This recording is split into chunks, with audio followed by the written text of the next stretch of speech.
Well, No. we can all be excited because we are live. Oh, Hello, oh everybody. shit. Oh, oh, that was, What are you oh, talking about? I'm the one getting fed an ad right now. yeah, that's true. I'm gonna get one too. I hate not supporting my friends It's a economically. Samsung ad. What the fuck? This is a great start to the stream, everyone. Well, it's just that you guys immediately lose all. Everything just breaks loose. I love it. Yeah, we do that We've had sometimes. some great openings. One of my personal favorites was when you said live in front of a studio audience, and I served you court papers. That was my favorite opening. Oh, damn, I got a Samsung ad too. Okay, guys. Fucking Okay, hate we're not. This is me getting ads through Twitch. Not sponsored. No more brands. Samsung's not paying us. It would be cool if they were, though. I love don't how I know. said I don't know if I want no more brands, and the next word out of someone's mouth was one. Hey, Yeah. nondescript. Nondescript brand. technology. Yes. Hello, everybody, and welcome back to session 95 of 5th edition Papihos. My name is Jacob, or JC, and I'm your dungeon master for the day. I'm joined here by 5 wonderful players: Helminia, James, Alpha, Suzanne, and Jazz. Each playing their respective characters, and we are currently on what some of them call filler arc, others call that's what it character is. development, and even so others call giving me a break from making you guys sad. I'm always sad. Well, that's your own fault. Oh. Damn. Fair enough. Regardless of how depressed Alpha is, where we last left off, we were split across nations, split across continents, as the 5 of you had split apart from each other's to find meaning or to do tasks in your own special way. Zex was the only one of the 5 who stayed behind in Greywall, holding down the fort proverbially and physically with the keep that you all own in Greywall, and doing on and off tasks for those in the Greywall, Sabline, Lichton area. Gilgamesh stayed within the nation, but went to Dakaria, the city where he has been crowned champion of, and for the time being has taken up his duties. In the meantime, 2 half-elven boys from the past knocked at his door and asked to be trained by him, as these 2 elven boys, Castian and Elmir, have found that they have surpassed and outgrown the training that they have received in Dartmouth, the city that they had originally come from and been trained first by Gilgamesh in to protect them from orcish raiders. Next, Nime went to Usapate in pursuit of her mentor, finding him beaten down both physically and spiritually. She now seeks to help him back on his feet and possibly go on a bit of a journey with him herself. And finally, Rem went back home to Icraria, the halfling and gnome-dominated nation. Taking with him goes the human sorcerer/fighter Suna, and Barris, the high elven shopkeeper that the party has grown quite close to. With all of this, you each have either reconnected with mentors, become a mentor yourself, or have re-established connections with those who you were a mentor for in the past. However, since this is not a point in time where I currently need to abide by the laws of time, we're going to skip a little past where we last left off with Rem and Suna. Instead of the dinner, where you were all sat down and talking with Sly and Kay, where you both were getting reintroduced or introduced for the first time to the temple, we'll, I'd say, move possibly a week or so forward. In this time, you both have assisted, sometimes monetarily, sometimes physically, and sometimes with experience, to those around the forested temple in the Weeping Woods. Suna, you've become still not the most accustomed to, but it doesn't surprise you anymore when that barge comes back containing mourning people. In this week, a singular funeral has been held, and although at the very least you and Barris, Suna, were politely requested to keep a distance from those in mourning, Rem, this is something that you've been very accustomed to over the years, and it has not, still does not seem to faze you. It's not dullness of it, but what you are used to, it hasn't worn off with your time in adventuring. We'll come back to the two of you on a bit of a slower day near the end of the week, where, for lack of a better term, the temple has gotten back to its usual paces. The beginning glamour and appeal of 3 people showing up at the temple has kind of worn off for most of the clergy, and you guys are free to interact or not interact with those of the temple as much as you see fit. But the two of you at this moment are underneath one of the large pine trees in the Weeping Woods on a fairly overcast day, just sitting out resting. And what do you feel like doing? Throughout this week, how does Barris feel just about being in this environment consistently? What has she been saying? She has been in a constant state of kind of amused wonder.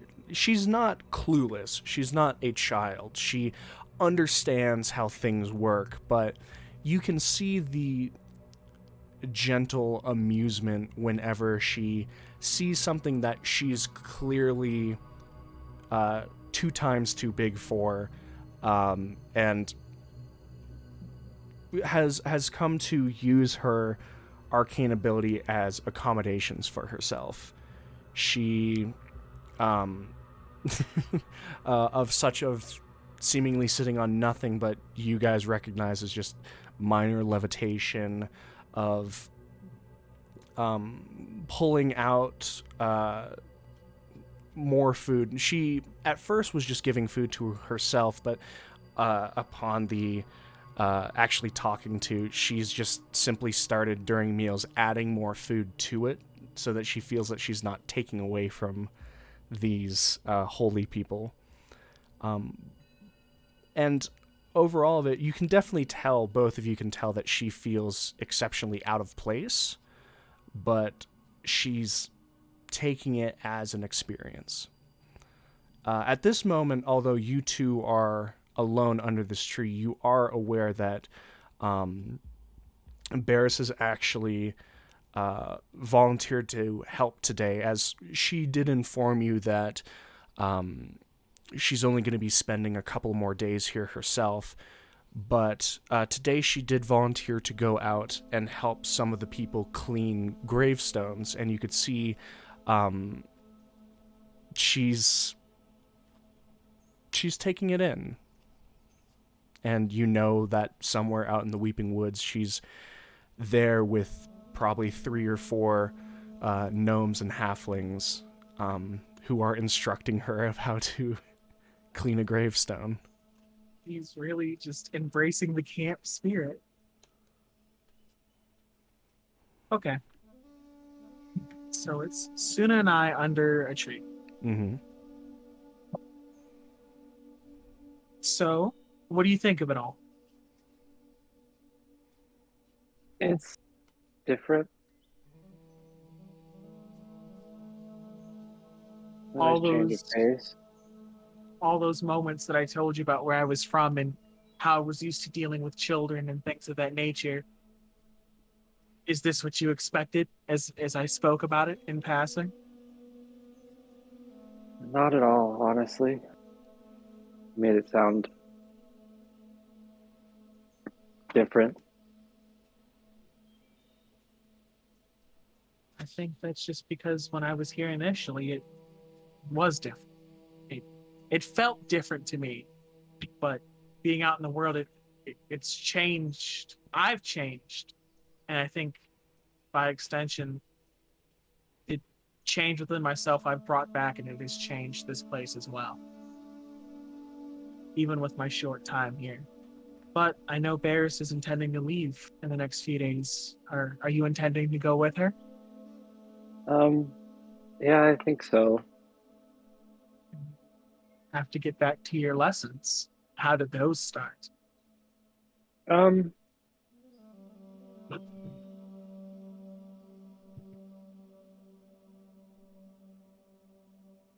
I Um, mean,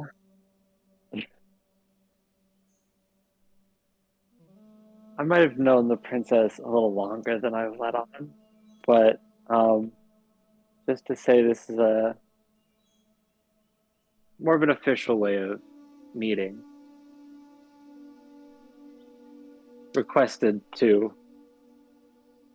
by the princess. How would you have known the princess outside of an official capacity? It's it's strange. I just Totally don't. unexpected for me. I mean, it's nothing to worry about.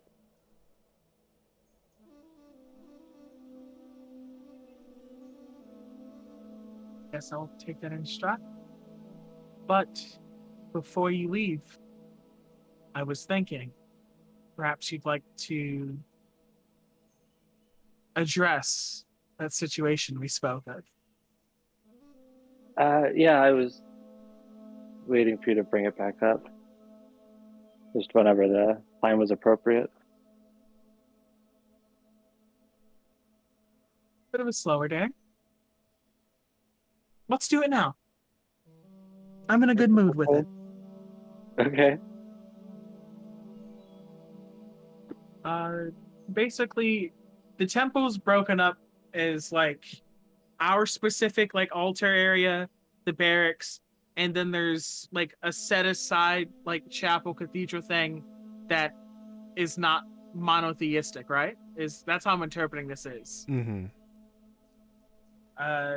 Do we have like an indoor area that's like not just an altar that's kind of out in the open, specifically dedicated to my goddess? Specifically dedicated to the Lady of Grief, yes. Okay. I'd like to go to that one, and I'm assuming that part is hallowed.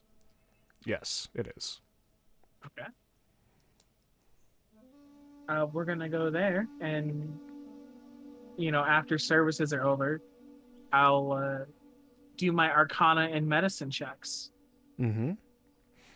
And if any of the others would like to observe, I will allow them, but not the children. A lot of the older members of your temple right now are currently either watching over the children or out doing tasks. So as you two go into the section of the temple specifically dedicated towards the Lady of Grief, you two do have your privacy. The the big thing is an Arcana check isn't necessarily needed because I wouldn't even just say remember, but more you can't really forget where the other arcane blockages are within Suna.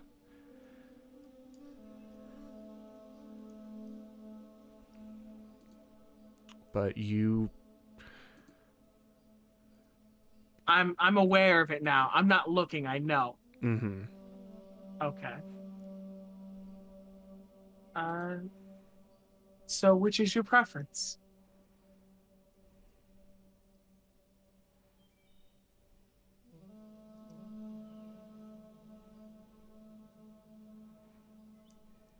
Why don't we Suna? start with my hand? Might be the safer place to start. Yeah. I can do that. We will start with her hand and using some of the diamond dust I have on me while also guiding myself. Mm-hmm. I am going to Would you like a luck? yes.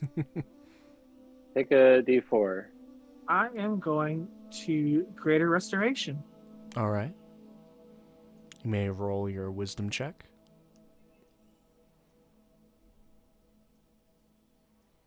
And luck is just an additional D4, right? Yeah.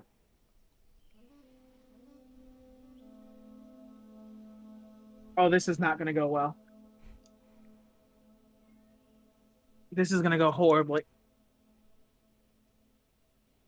Yeah, 15. 15's enough. Damn. You We really be cursed out here. You really do. As Rem just kind of takes and kind of balls up, almost like crushes the diamond dust up into their hands, and it becomes this radiant light that they then focus in on your hand. And Suna, you only see the radiant light, but Rem, as you get into it, you can beginning to see the arcane blockage as the radiance comes to your eyes as well and helps guide you on this path. And then Suna, this warm sensation starts in your fingertips and moves up your arm until it hits your shoulder, where it all kind of coalesces into just this general warm feeling. And then it fades, and Rem, as the holy magic fades from your eyes, you watch as that blockage disappears as well. Hey, Suna. Yo. You know those cantrips that you gained and lost with the first level slot? Yeah. Those will get reverted. Those will go back to normal. So Get those back? you get the cantrips back, but you also go back down to 4 first level slots. Oh, so I also lose the slot. Okay. Yes, but you do get your cantrips back. Okay.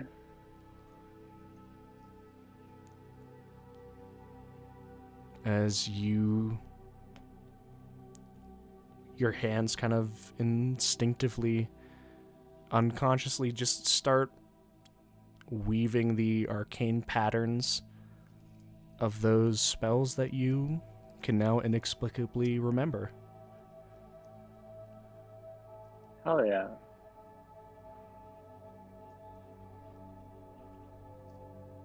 I guess, do we want to do the other one too?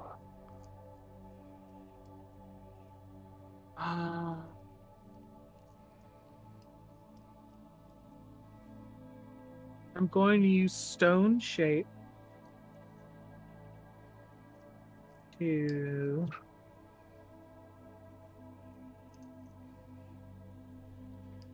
break on well, I'll just use Stone Shape to turn 500 a 500 gold piece diamond into 500 gold pieces of diamond dust. Okay.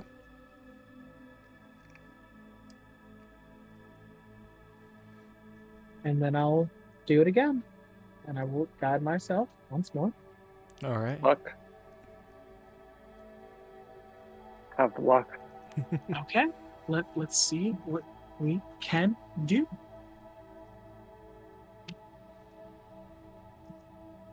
Okay.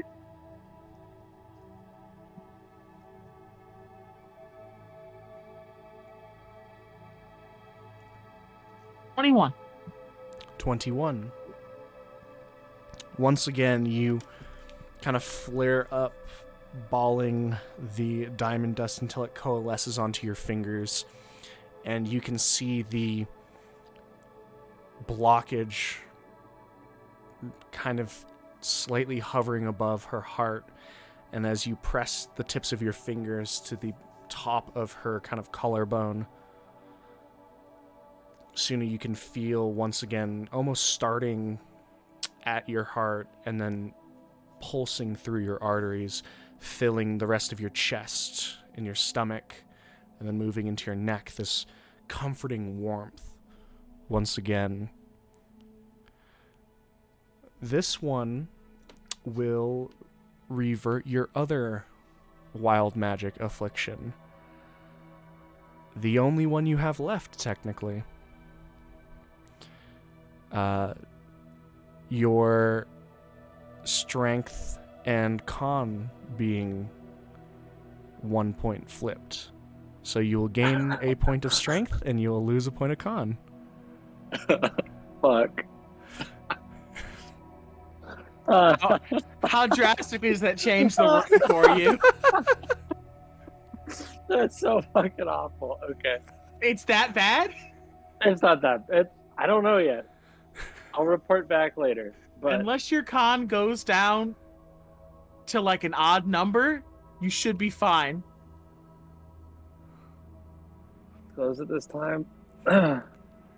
Your con will go down a point and your strength will go up a point. Yep.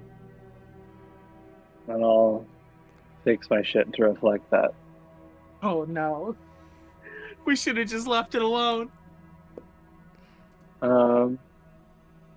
Cool. I'm glad we know how to deal with that now. Let's never do this again. We'll see. As long as there's never an affliction or blockage in Suna's head again, I feel like. Now that I've dealt with all of them, could I tell the difference between the one in her head and the one in her hand and chest? Were they different in any way? It's a thing of they're all arcane blockages, but it seems that what they were blocking, the one in her hands blocking the muscle memory of the sigils. Suna knew that she had lost certain spells, but with that blockage in her hand also came with the small font of arcane power that she was able to draw on for an additional spell slot. The one in her chest bolstered her resilience, but at the same time the extra strain weakened her muscles slightly. You're able to tell what it could be affecting on where the blockage shows up. Okay. But to be fair, the head blockage was just all bad. Yeah, but could I tell whose magic that was? It is. Could I tell that it wasn't hers? If it wasn't. I mean, it was the biggest influence is, because they were all arcane blockages, the biggest knowledge that you could kind of derive from that was the one in her forehead was massive compared to the other two. Okay. It's almost like purposefully putting a dam there and then accidentally dropping something in a stream. So, I assume my HP changes. Your HP will change. You can tell me what it changes to, and I'll just change your... Like quite a lot, actually. By quite a lot, I think actually. it goes down 15 or 14 points, something like that. Or is it 15? I was at like 134. I am now at 119. Okay. How do I undo that? how do I create a magical blockage? Look, Suna doesn't even know how she created the magical blockage, let's be fair. What spell did I cast? We'll just do it. I We'll don't- just do it again. It was probably a chain light or something. I don't have change.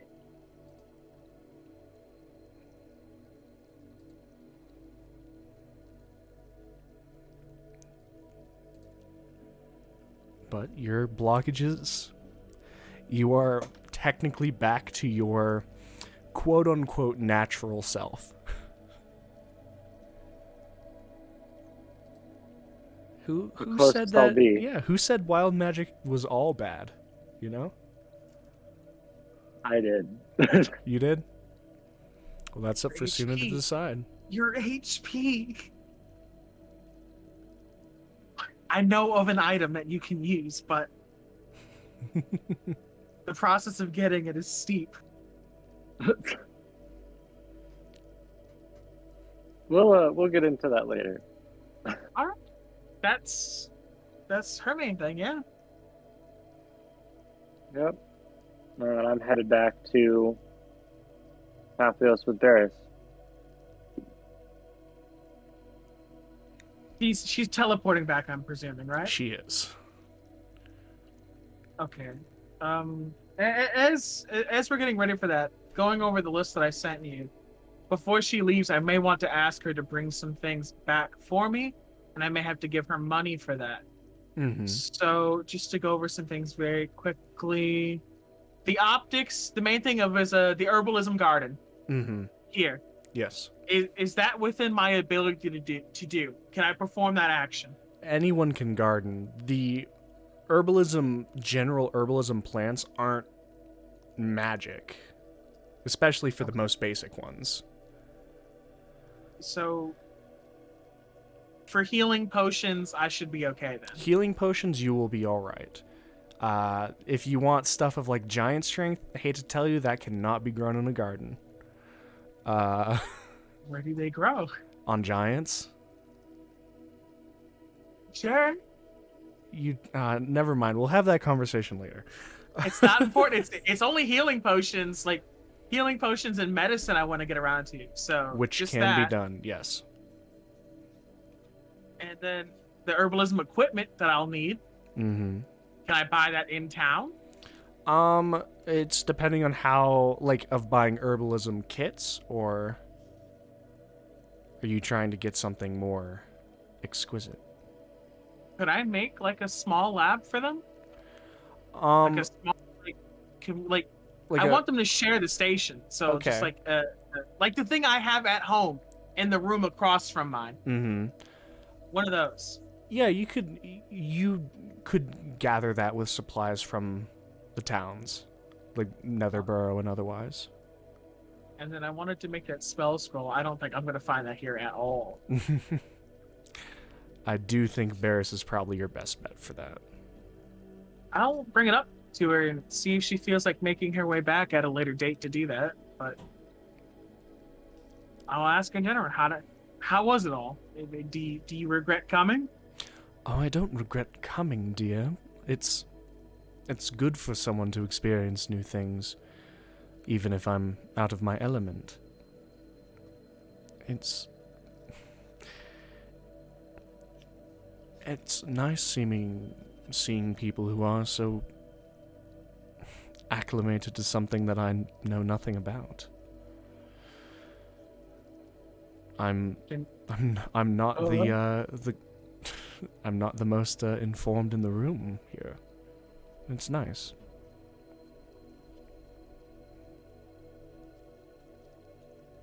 I appreciate you joining me on the journey, and you're always welcome here should you like to further that experience, but that's up to your discretion.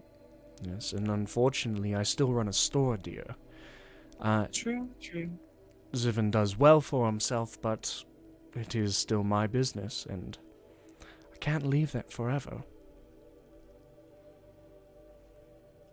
I understand. Unfortunately, I must remain here a bit longer to continue teaching and get things in order, but I will be here. Of course. and I'll make my way back eventually, either by asking Zex to come and get me, or if you'd like to come and visit for dinner and take me back home with you, I wouldn't complain either. Well, that would be quite easier now that I've seen the place. You've seen all of the place. It's been a while. They did have an insistence on me using my hands for cleaning tombstones. It was sweet. Something I wasn't used to and wasn't very good at, mind you, but it was sweet. Cleaning tombstones is less of maintenance, and it's maintenance, but also reverence. That's why they did that. It's a way of it's a showing respect thing. respect. Yep, Yes, that's what they but told me. I get what you mean. Well, you get to go back to town and tell people you've had an experience unlike anything they've ever seen themselves. You would gloat about it. Most people in Grey Wall haven't even left the city, much less the continent, so it's not hard to beat them in travels. But some of the more experienced people, they will definitely be gloating. I appreciate you inviting me out here, even though it was clear on your face that you didn't expect me to say yes. I appreciate you taking the time to experience where I come from and what I do. Of course.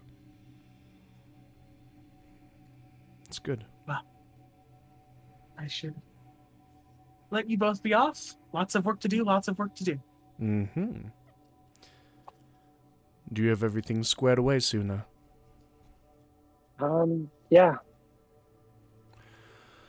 Well, we hate to leave you here, but in reality, I think that you'll do quite well with your remaining time here. Don't be afraid to send.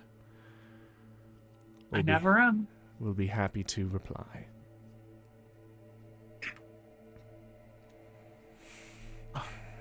That she kind of takes a deep breath, and as she breathes out, you can see this small, green ring go around, kind of encompassing her and Suna. And then she finishes the breath. Both of them blink out.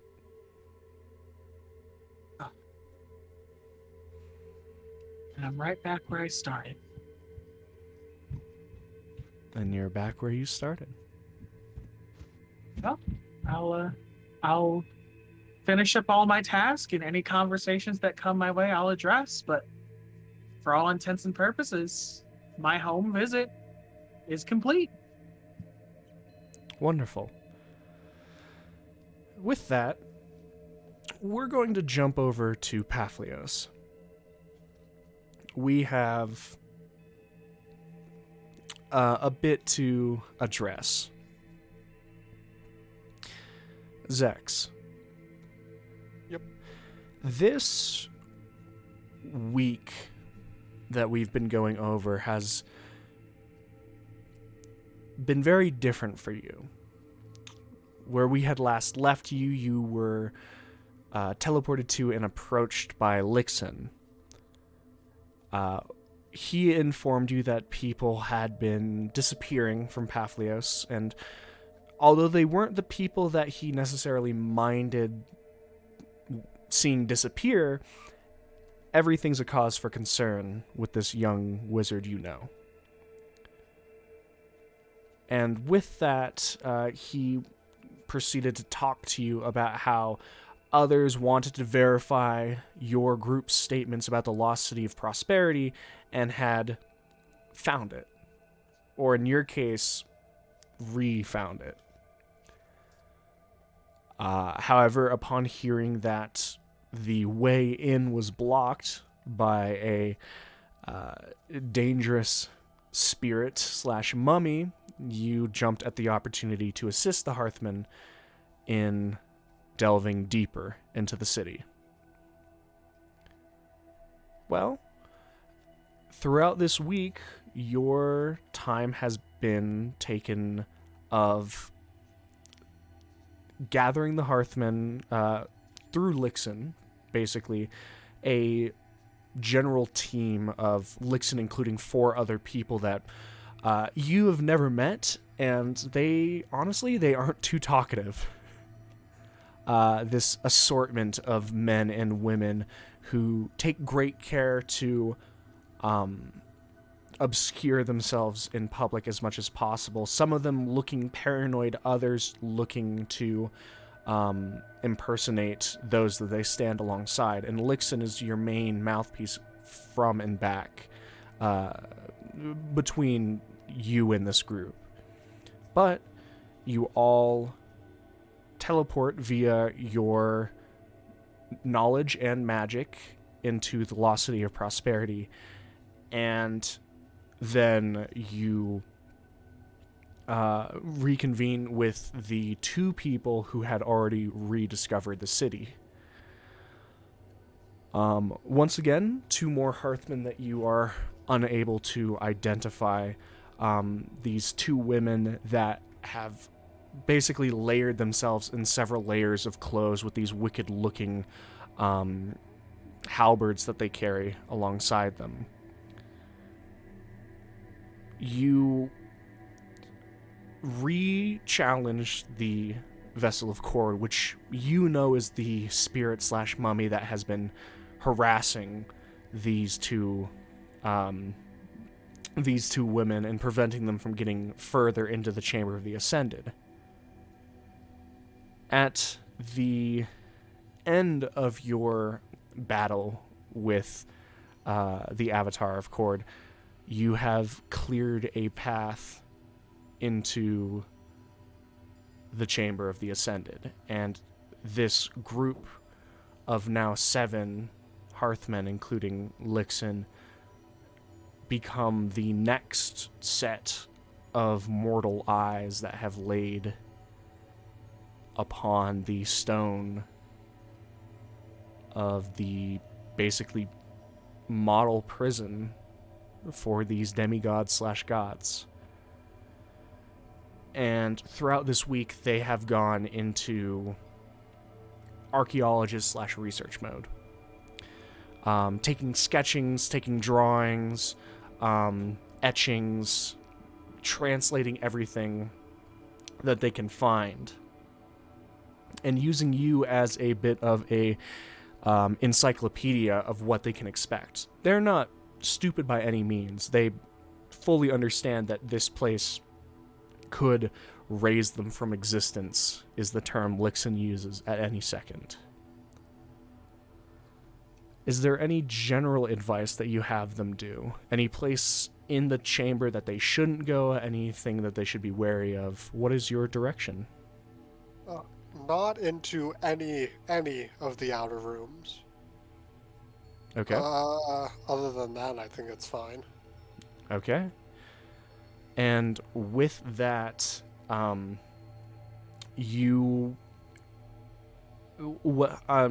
assuming for right now, as Lixen does ask you to kind of stay for this beginning week, as they establish a kind of almost research center in the chamber itself. You can see a couple of them making perfect sketches of not just the statues, but like the actual faces, giving both police sketches and then full body sketches that can then be replicated and passed out. You've grown used to these kind of glittering purple chains that Lixen has fashioned over each of the outer doors upon your warning, and as far as you know, no one has set foot in any of those chambers. But with every kind of research every archaeology project, no matter how much history there is, at some point it runs dry. Right. And at the end of this week, you're kind of watching over, and you no longer have been required to assault the Vessel of Cord, due to the fact that now that they've been in there, they've been able to use different types of teleportation tricks to get to the upper floor and lower floor of the temple, specifically through Dimension Door. Right. And the basis of what you come across is you're sitting on these perfectly molded stairs that you have become a little bit more used to, and suddenly Lixon kind of apparates next to you, this purple trail of arcane energy as he steps from the floor ground level of the temple down into the chamber and kind of dusts himself off, kind of looking at you kind of with an exasperated look. It's the most wonderful, useless information we've ever been able to achieve. It's so much of it is confirming our suspicions, but none of it is giving us more clues. The best thing that we've gotten out of the temple so far is the sketches, so we know what their preferred form looks like.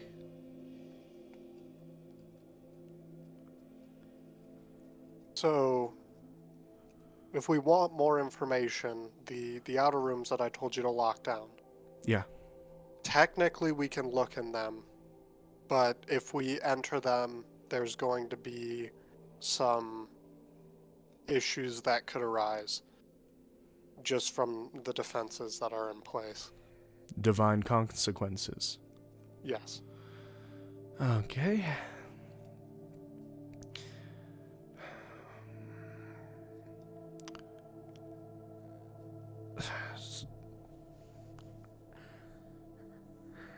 It's so confusing. I mean, the whole reason we came here is because this was somewhere that they could have been stashing themselves, you know? Right. That was your suggestion. It was a good suggestion. In hindsight, it might have been almost too obvious. I don't know. They're basically immune to divination spells in its entirety.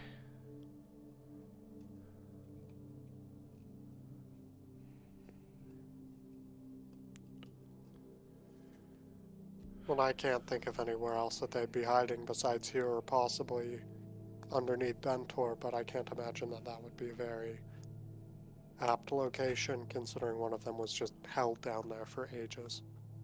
Mm-hmm. It's becoming harder and harder for some members to justify trying to find a spot, a space. They're not wrong. And he kind of sits and kind of looks over at the people who are still like looking, trying to find different patterns in the new papers, new notes, this new plethora of information that they've discovered. Some people have pointed out, and correctly so, that there's been no problems that have been caused by them in the past, well, since you guys last saw. It's been months. Right. And I guess, yeah, but also there were years in between. but there were It's always small before. problems, you know? People who claimed to be, whether they were actually parted with them. Things like the encampment that you all dealt with, people who believed.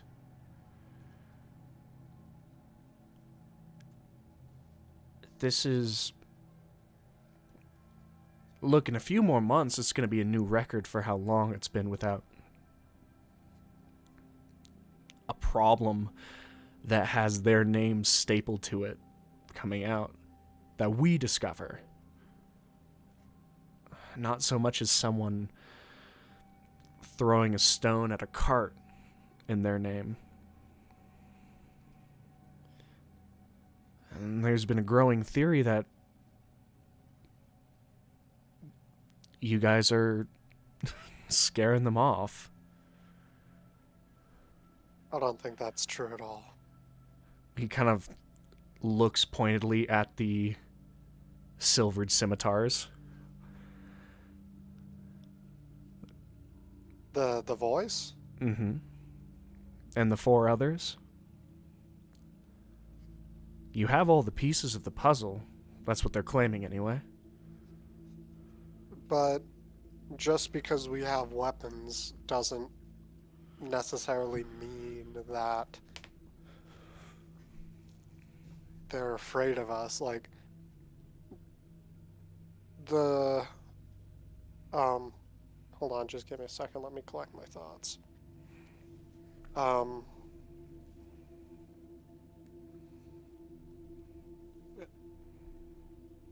The way Lackham talked to us and the way the rest of them spoke about us was like we were persons of interest, but not even close to a threat. We were like a favored mouse rather than an actual item of interest that needed to be dealt with. If that makes sense. Oh, I get you. I mean, no one else knows what they said to you besides you all. But could they have been lying? I don't know. What reason would they have to lie? Really? People who are held at knife point in an alleyway might put on a false sense of confidence to try and scare off their attacker. Show of force before they crumble. But that's from a position of weakness, not from a position of power. We were the ones backed into the corner, not them. Perhaps you were only backed into the corner because you didn't know how to use the knife. You know? Maybe. Every major altercation you've had with them has been before you guys have finished collecting them all, and the very last one, what you told me, was directly when you guys got the final sword. Forgive me if I'm wrong, like, I assume something of that level of arcane prowess. How about I put it this way? He gave us the last item. They had full control of it. Like, he had it down in his gullet or whatever, and he pulled it out of his mouth and handed it over. Doesn't make that sense. To me doesn't seem like someone who's afraid of us having all of the artifacts. It's the most confusing aspect of them. Is every single action one of them's taking is almost to the detriment of the others.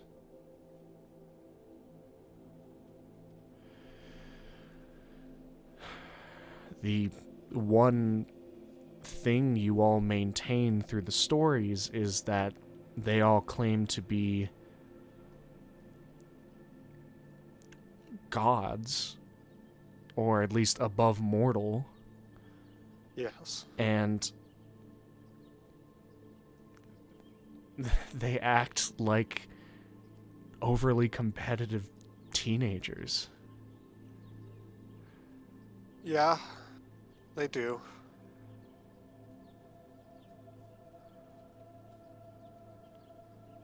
I guess maybe they just have their own small stage goals until everyone was free.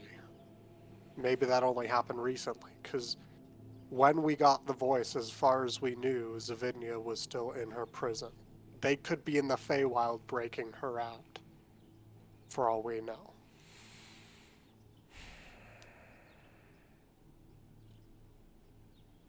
I see.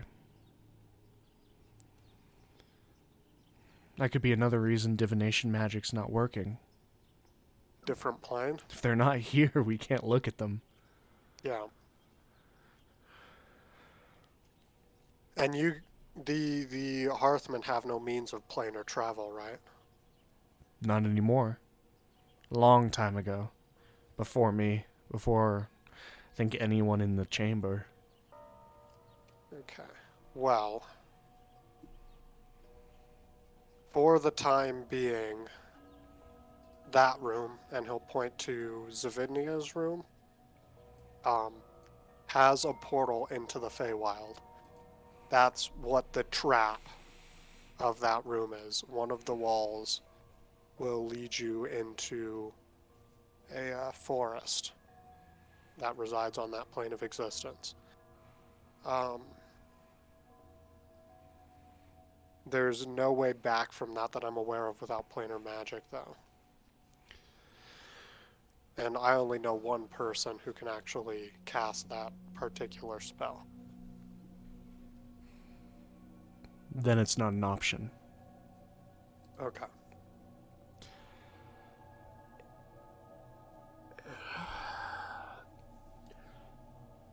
It's something I've just had to level with you with. There's it's a declining, I wouldn't say interest, but faith that we need to find them. You know, if you go looking for trouble, trouble will find you, but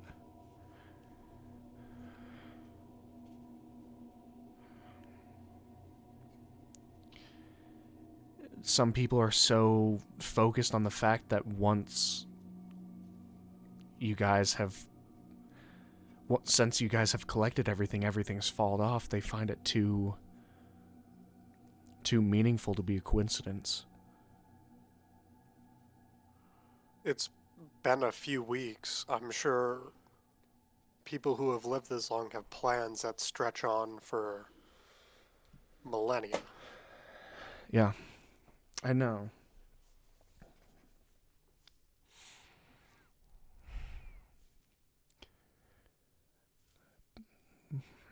But the one thing we can't avoid is that we've run dry on what to do.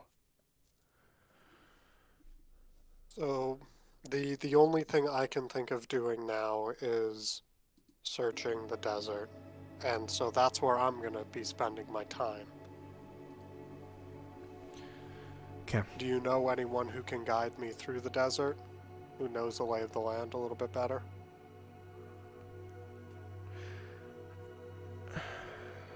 I can get you someone. That would be greatly appreciated. Of course. We'll keep someone here who is capable of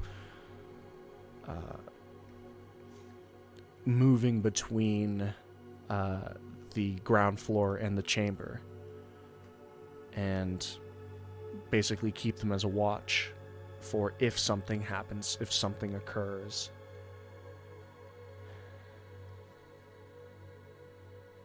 And honestly, whoever I get as a guide for you is probably going to basically be watching your back as well. Sounds good. And if anything comes of anything down here, contact me immediately, and if it's dire enough, also contact Gilgamesh in Dikaria. Of course.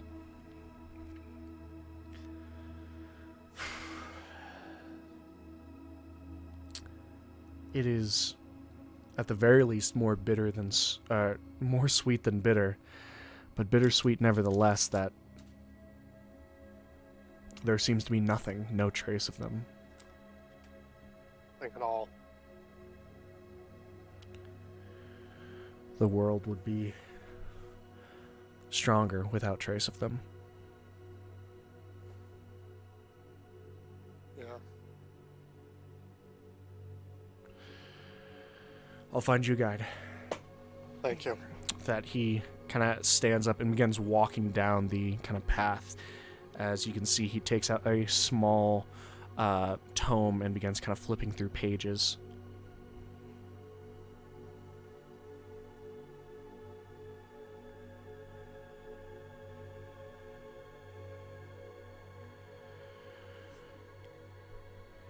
In a little bit, you probably spend about another day here, Zex. Okay. Lixon is able to get a guide through the high sands for you. Her name is Sal, and she is a native of the... you might know the city of Dagon. Okay. She is this a very fair-skinned halfling woman. This kind of long braided platinum hair that she most of the time covers up with this tanned cloak. As she kind of guides and takes you through each kind of major thing that she can identify through the high sands. Okay. You both begin by simply going to the edge of the city of Dacaria. Heading southbound, you first hit the first of the major points. Barely 5-6 miles into the actual desert is the city of Dagon itself. A small town with mostly canvas and adobe buildings. The canvas leaning against the latter mentioned adobe. The general atmosphere here is nothing more than a small town that had gathered around an oasis that was in the desert, as there is a hole that people derive water from here, and there is sections of the town where stuff grows, but there is still a good portion of the city that is desolate.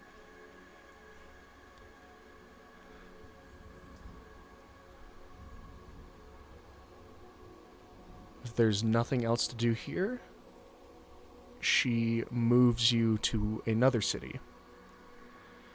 Or what was a city. How long did we spend in Dagon? As long as you need to. Let's just spend a couple days at each location, looking around. Okay. The next location you go to is the ruins of the town of Brindendale. This is a odd mixture where the edge of the town where you guys come from the western side, is dry and sandy, but as you go in, you can see this kind of more mixed black, fertile dirt where eventually you actually can see on the other edge of the town, it devolves into full-fledged swamp area where there are small wooden planks making small humped bridges to go over exceptionally damp sections of town, if there was a town left. This is southwest of Dagon?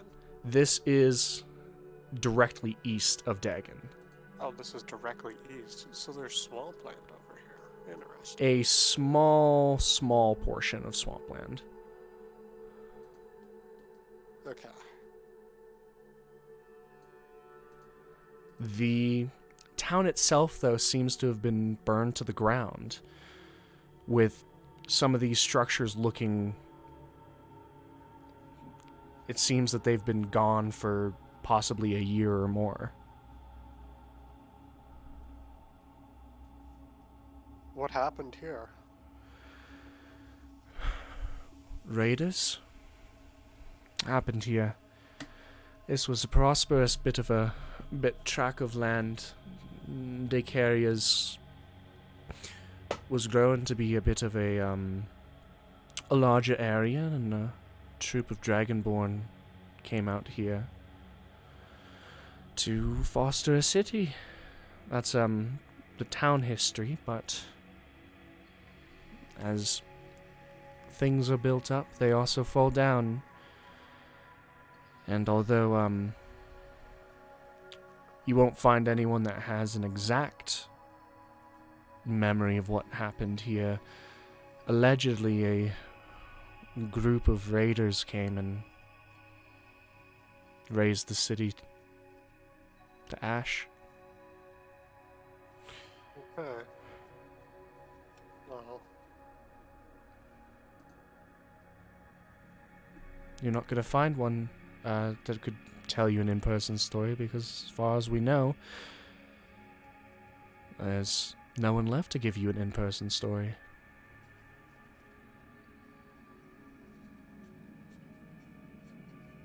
how devastating. At some point, you just have to feel fortunate it wasn't you. It's just chilling that it happened a day and a half travel away from my city. Yes, it is. She spits on the ground and kind of turns.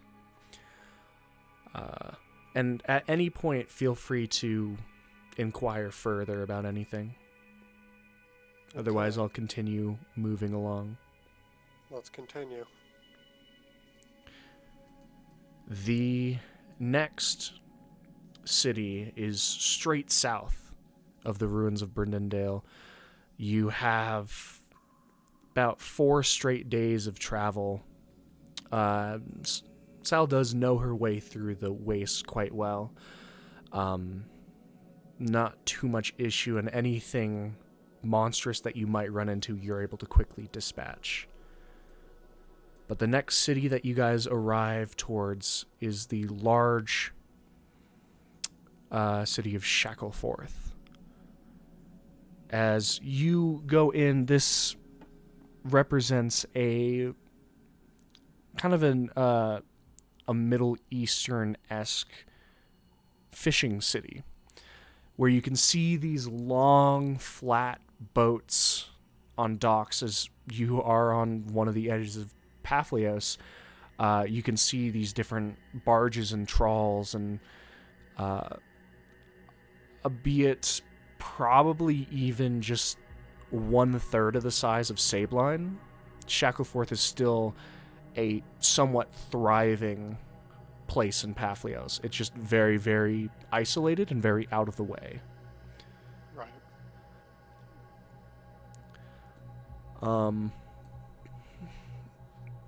Sal's information about Shackleforth is... It's got one thing it does very well, and that's fish. Everything else is imported, coming from coming from Dag, and coming from Greywall itself even. But if it ain't broke, don't fix it. There's at least plenty of water for them to take the salt out of and live off of.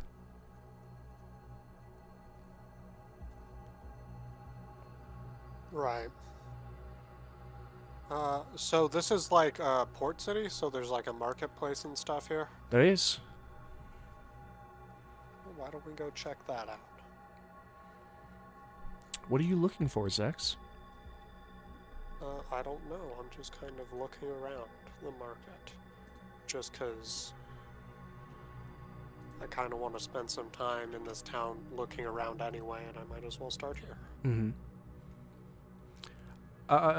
what you kind of gather from going around this town is she knows what she's talking about. This, basically this town is entrenched in the culture of fishing, sea life, and the water that keeps it alive. The beaches out here are kept exceptionally clean. There's no kind of tracks of general malpractice, mal-living here on the waterfront, and the market itself is teeming with life and culture of people passing out different types of trinkets from necklaces that are made out of made from older repurposed fishing wire, which is very, very dangerous and don't do.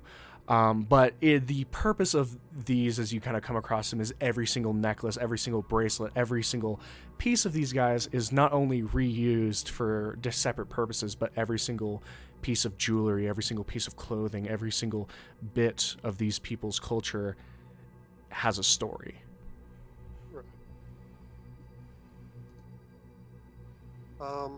And I spent some time just looking around, because this is the one that's closest to the Black Knight encampment, right? Mm-hmm. Where it was. Yes. Can I spend some time looking around for any kind of anything relating to the Black Knights? Sure. Marked symbols, stuff like that. Absolutely. You can make an investigation check.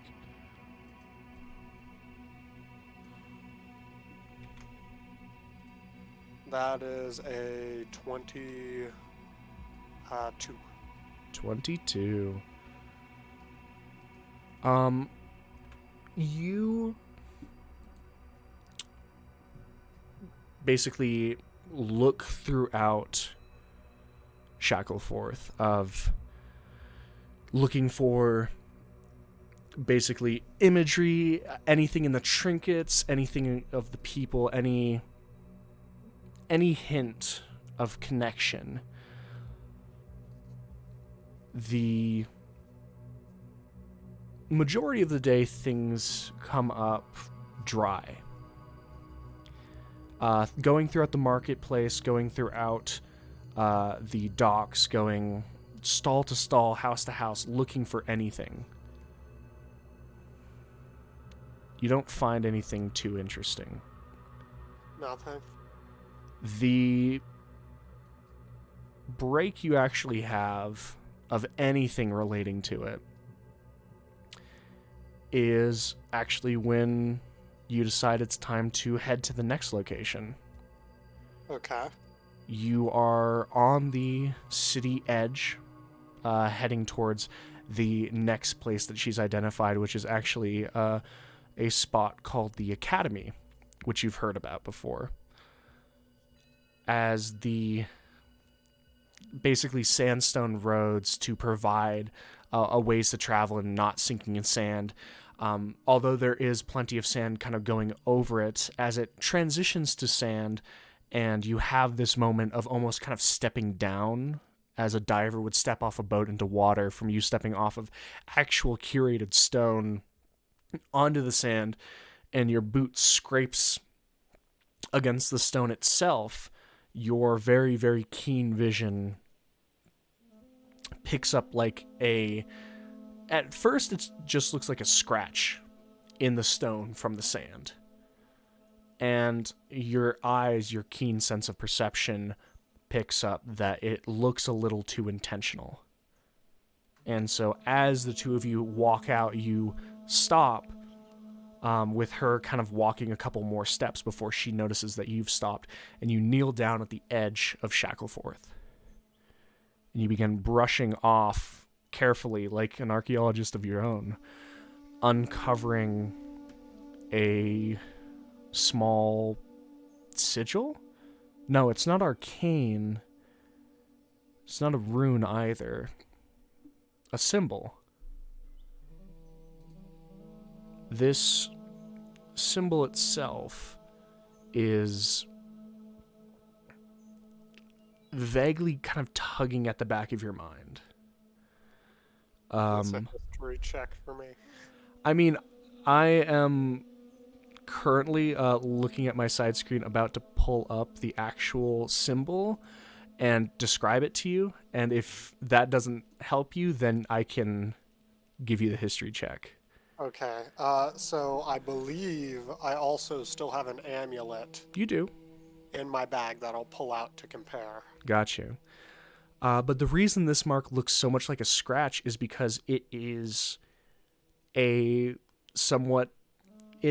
horizontal, kind of almost flattened out S with a singular mark above it, a singular dot above the top right side. And as you have this kind of thought and you pull out the amulet and look at it, this is the symbol on the far right side of the amulet. Awesome. Would you be able to post the amulet into the D&D chat? Sure. Thank you. I can be kind. Which one do you guys want? We'll do this one. Awesome.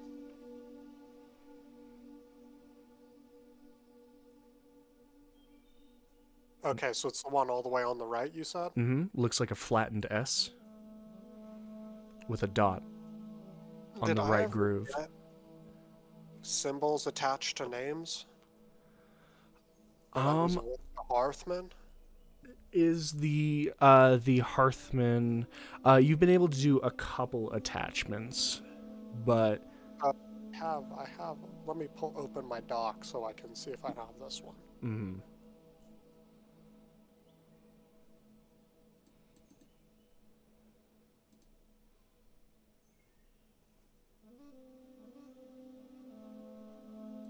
This is left to right symbol 6. That one I have. Do I have that one?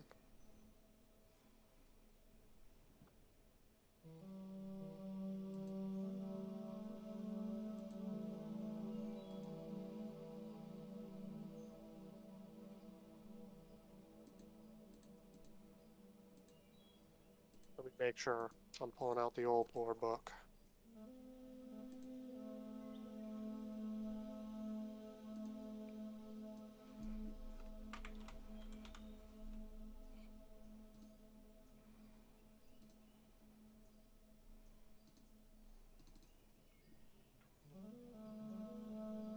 Yes, I do have this one. This one is Selosi's. and I've pulled up the amulet for the stream as well. Awesome. So yes, we do know whose symbol this one is. This must have been one of the ones that we got in the Soul Dungeon. I bet. Okay. What side of the town were we leaving out of? You guys were leaving from the western side of the town. You guys are heading further into the high sand desert. Okay, and we're heading to the academy? Yes. So I'll ask her. I'll align myself with the symbol, I guess, to where it would be pointing. What is in that direction? Are you trying to align yourself with like the top of the symbol, or like where the S would be pointing, or where the dot's going? I gotta know what you think pointing means for the symbol. So, how is it like aligned on the pavement or on the sandstone? I guess. So, the upright version of it, the way you'd see it as you look at the amulet, would be if you are facing the town.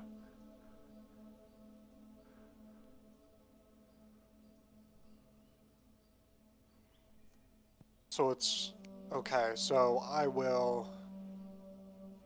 I guess align myself facing out of the town then, so opposite that. Okay. And it's... You're basically just at the point that you're at, you're just facing out. You're basically just facing out straight west. Okay. Is there anything directly that direction? I mean, if we head straight west, we're just going to hit... we're going to go to the edge of the high sands and hit Vikram. Okay. You know what this symbol is, yes? Judging that, you care about it so much, and his apologies, I'm a guide, not a research member. I assume it's to do with 7. Yeah, this is Solosi's symbol. Mm. And as you even kind of say the name, she kind of checks around, seeing if there's anyone around. It's fine. I'm sure it's fine. You may be comfortable saying names, I am not.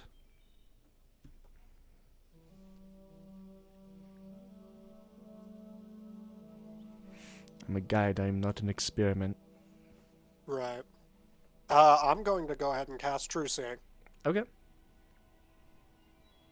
You kind of blink, pooling arcane energy in the corners of your eyes. Nothing. Nothing? Nothing. On the symbol, looking around, there's nothing? There's nothing.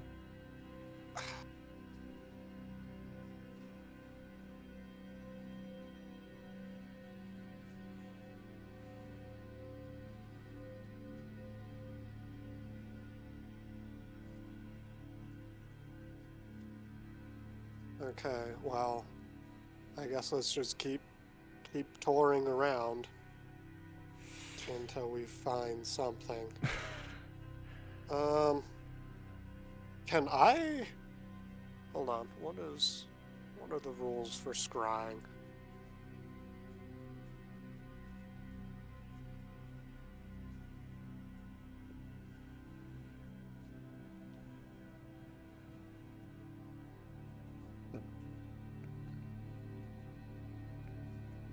Man's on a mission. Outside of Yeah. the I'm checks trying and things, to- you have to be on the same plane of existence. Right. But I'm looking for one who's in the desert, which would imply that they are on the plane of existence. You've heard of the target, they get a +5 to the save. I don't have a likeness or picture of Solosi, do I? Besides a statue? Right, because they were making sketches and stuff. They were. Because within talking to you and being someone who's met Lackham, being someone who's met Gordos, being someone who's met Pakat, the statues are very good, very, very good descriptions of them.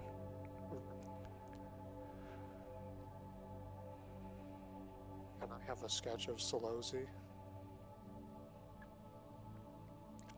If they had one. Sure. Okay. Then I'm gonna try and scry Solosi. Okay. So what he gets, you said +5, Hell? It says knowledge, secondhand, save modifier +5, connection, likeness, or picture, save modifier -2. Okay. So Minus. I'll get a +3 Gotcha. total. You get a. So you They get a +3. Yeah, Yeah, because they it's get a your +3. save. Yep. It's your save. So let me Okay. Interesting. 9, What is your save? 18. Gotcha. I hate to tell you, but the dice is almost higher than that. So I think they're fine. Okay. But you attempt to reach out, and there's a blockage. I'm not sure how often you've tried to scry an ascended yourself, but there's some sort of blockage. Okay.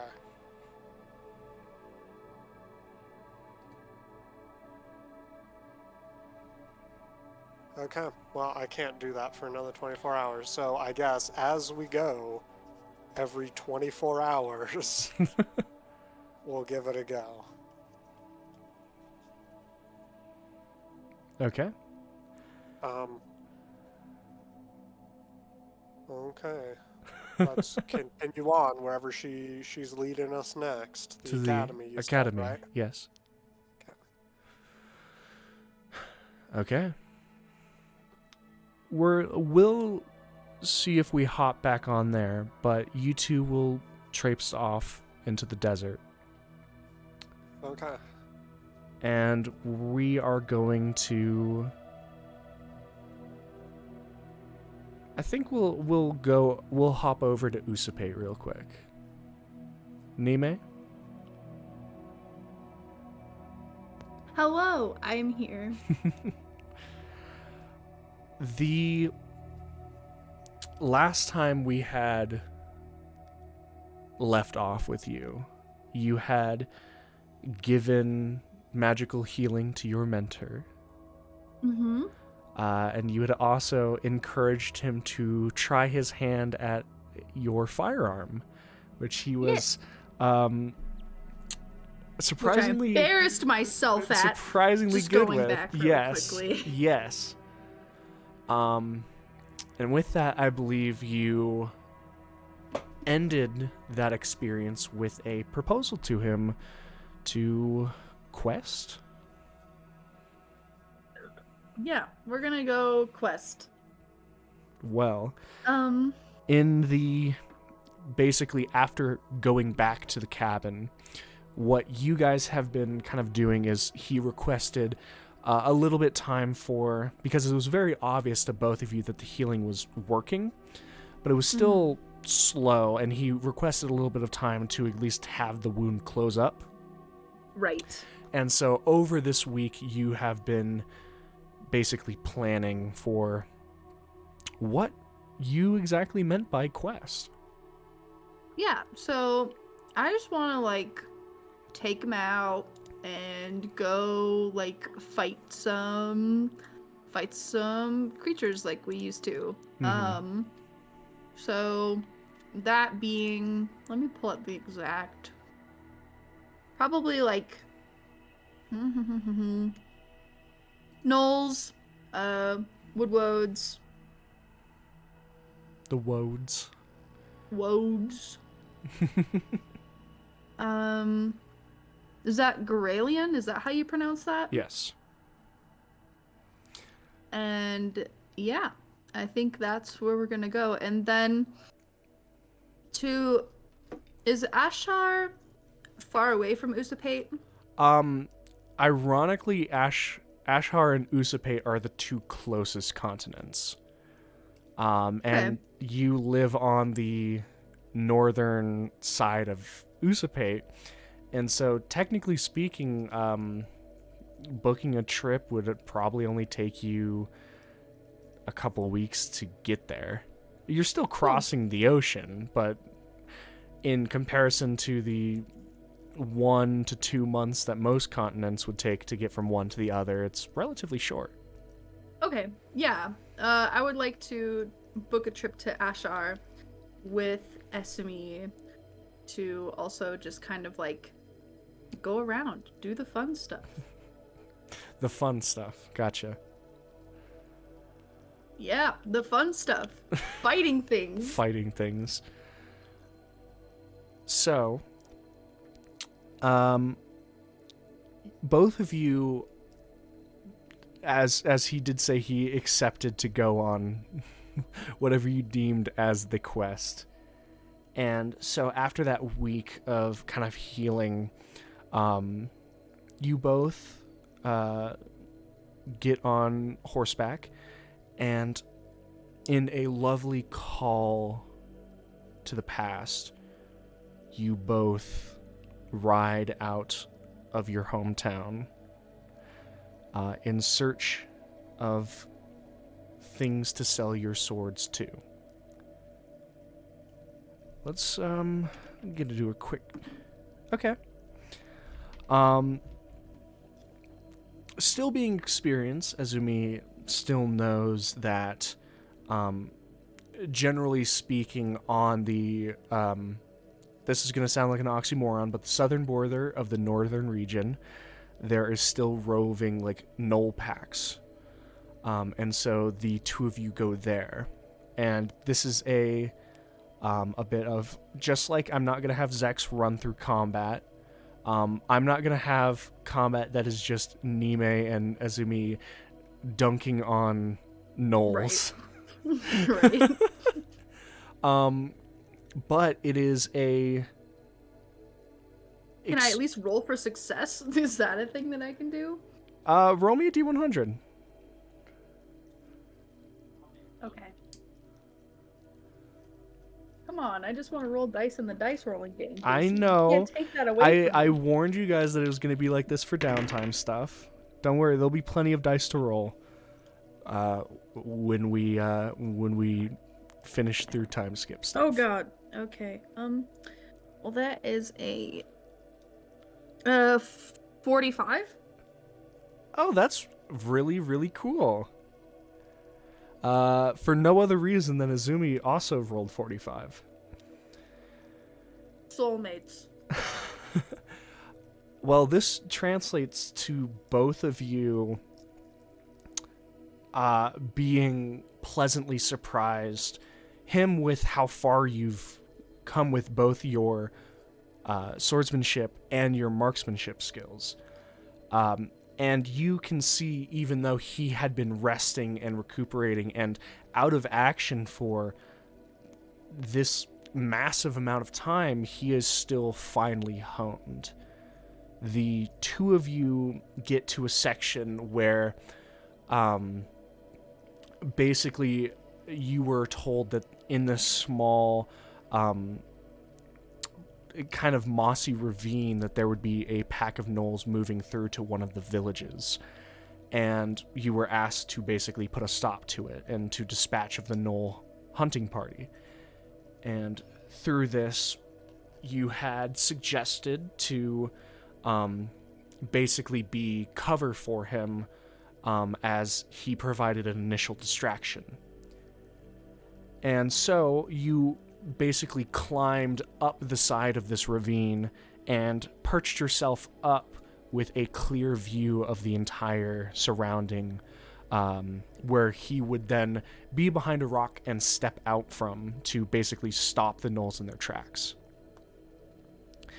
This plan, although be it generally risky in maneuvers for the two of you to be split up, worked out extremely in your favor, as you taking advantage of the hesitation caused by Azumi stepping out and basically slowly, seemingly moving painstakingly slow to draw a blade and basically challenge the gnolls, where you then kind of quick as a flash unloaded the first grouping of shots that you had into the front rank of gnolls, and this surprise immediately broke their resolve, and it turned into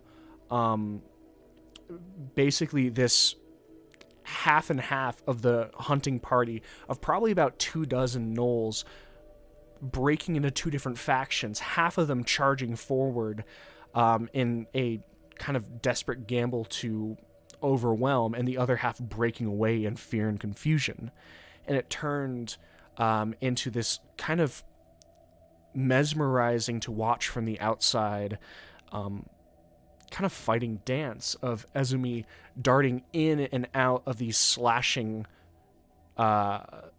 wildly gnolls, carefully putting his blade where it needs to be, in between the shoulder blades of gnolls and underneath the stomachs, where whenever a gnoll kind of spun around to his backside, his blind spot, it quickly crumpled with a well-placed shot from your pepper box. until probably not even 3 minutes later, you slide back down the side of this ravine, your pistol hot to the touch, and Ezumi, his blade kind of tinged with this crimson tint, standing among the bodies of 16 gnolls. Cool. Okay, can I do the thing and check them for anything cool? Check the gnolls? Mm-hmm. Sure. Let's see if these gnolls happen to have anything of interest. Yeah, I hope so. Okay. Are no components good for anything? Hate to With tell her you, a lot of Herbalism knowledge herbs. and spices. Yeah. Let me know what your investigation is. I wasn't prepared.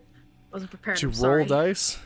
Yeah, I wasn't As prepared to roll dice. you were getting I on me. know. I didn't have my D20 out.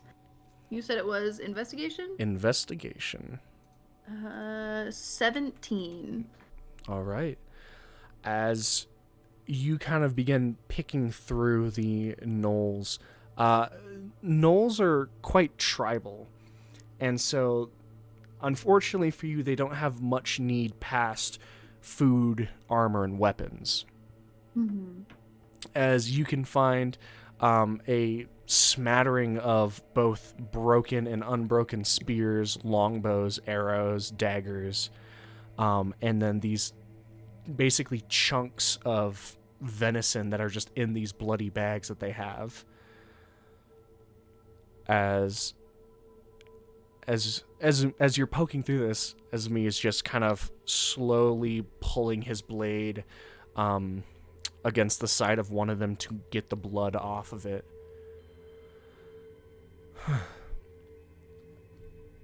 That, I would say that went rather well.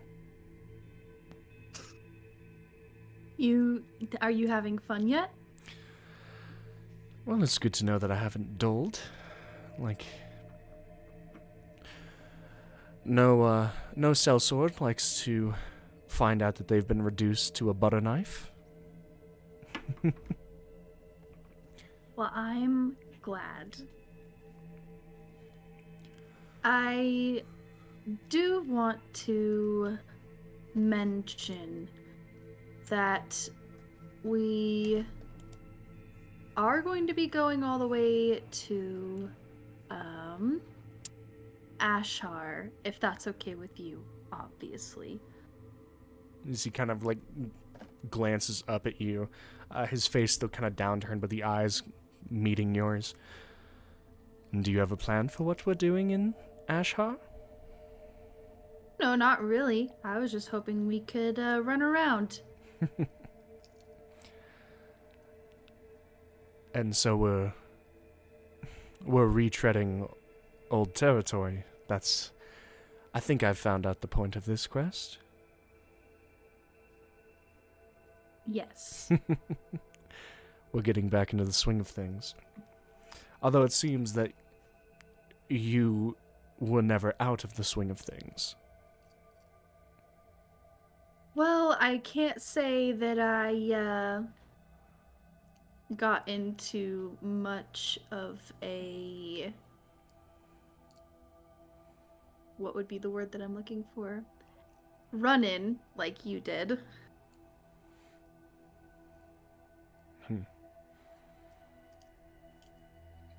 Nevertheless, you've, I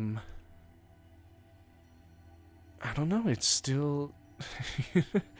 Every single decision that you've made so far since I've seen you again has been nothing short of amazing. That really does mean a lot, you know? Well, I don't know, maybe we'll... trying to think of anything that Ashar's been focusing on since we've left it. Well, probably not much, but wouldn't it be nice to just go back anyways? Yes. I'd tell you it's electric, almost being back in the shoes of a mercenary.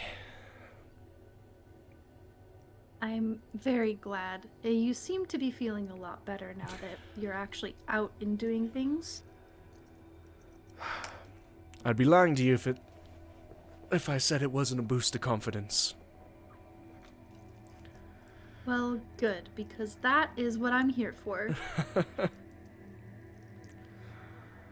Oh. It's a slight mirror, though, if you think about it. Wouldn't you agree?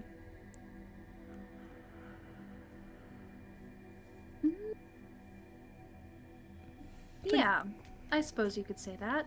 Well, I wouldn't suppose much else. It's very obvious to anyone that would come across us that you're the one leading me this time. Do you want me to step back about it? Oh, heavens, no. You've been doing a wonderful job. I was simply Well, commenting on it. I'm glad, because I'm not going to. Oh, please don't. Onward. So, what's next? You know what? You lead this next one. We can alternate. 50-50 then. Mm-hmm. 50-50. And with that, you two begin kind of moving along the border between the northern region of Usapate and the central region.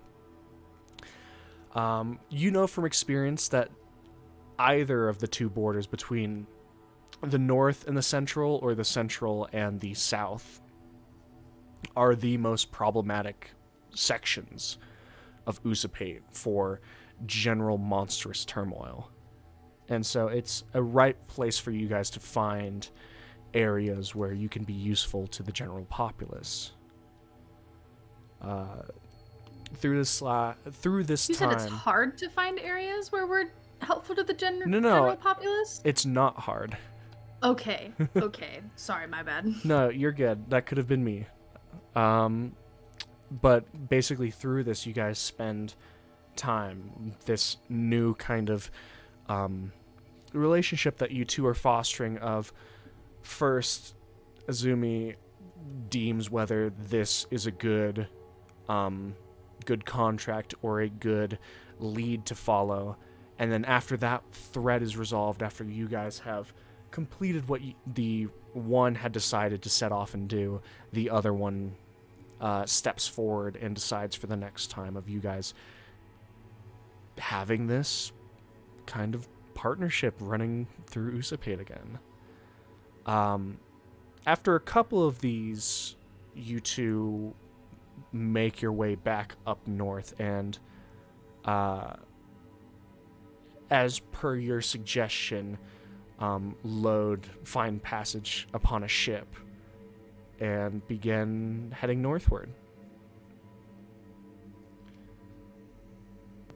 That's exciting. Gosh, there's probably not much to do on a ship. It's not like a cruise ship. No. Unless if you want to learn how to fish, but I did not buy a fishing pole. Do you think that somebody has one here that we could borrow? I would be shocked if people aboard a longboat did not have any fishing equipment at all. Well, let's go ask. Of course. And I know it's a little short, but we're going to bounce over to someone else. Let's do it. Gilgamesh. Yo, yo, Just- yo. I can hear you straighten up through the mic of just like, oh shit. He's like, oh, that's me. It's really the sound that his cup makes that really signifies that he's preparing, isn't it? Mm. Like the little click thing of him moving around. I assumed it was a cup, but that's how you know he's charging his ultimate. It was my microphone, actually. He's charging It was his my ult microphone when you hear it. stand. I'm here. I'm present. Gilgamesh. Mm-hmm. This, again, jumping around where we had left off, you had agreed to train the 2 half-elven boys that had shown up on your doorstep, as you are currently fulfilling the Champion of Ashar role. Champion of Dikaria. They were going to Ashar. It'd be You cool are no if I could be longer the in champion Ashar. of Ashtar. If you just champion of an entire continent. That'd be really cool. Nation continent, yep. Nation, continent, everyone. Look, they're both. Like nation and continent mean the same thing in this world, so Oh. they do. Yeah. I thought you were gonna say in general, and I was. No, not in general, just in this world. Almost. Oh, okay. Then that's fine. In general, in this world. Yeah. And you have spent basically this past month dividing your time between training these two and fulfilling your duty. At the beginning, it started off a little shakily. There were many times where you had to leave and in your fashion left without saying much besides I have to go, and leaving them standing there mid-lesson. Yeah. But as this month kind of trailed on, they learned. I would like to put it as your tics, how you operate, and beginning they can understand your body language and how you're moving and adjust accordingly. Would you like to describe what does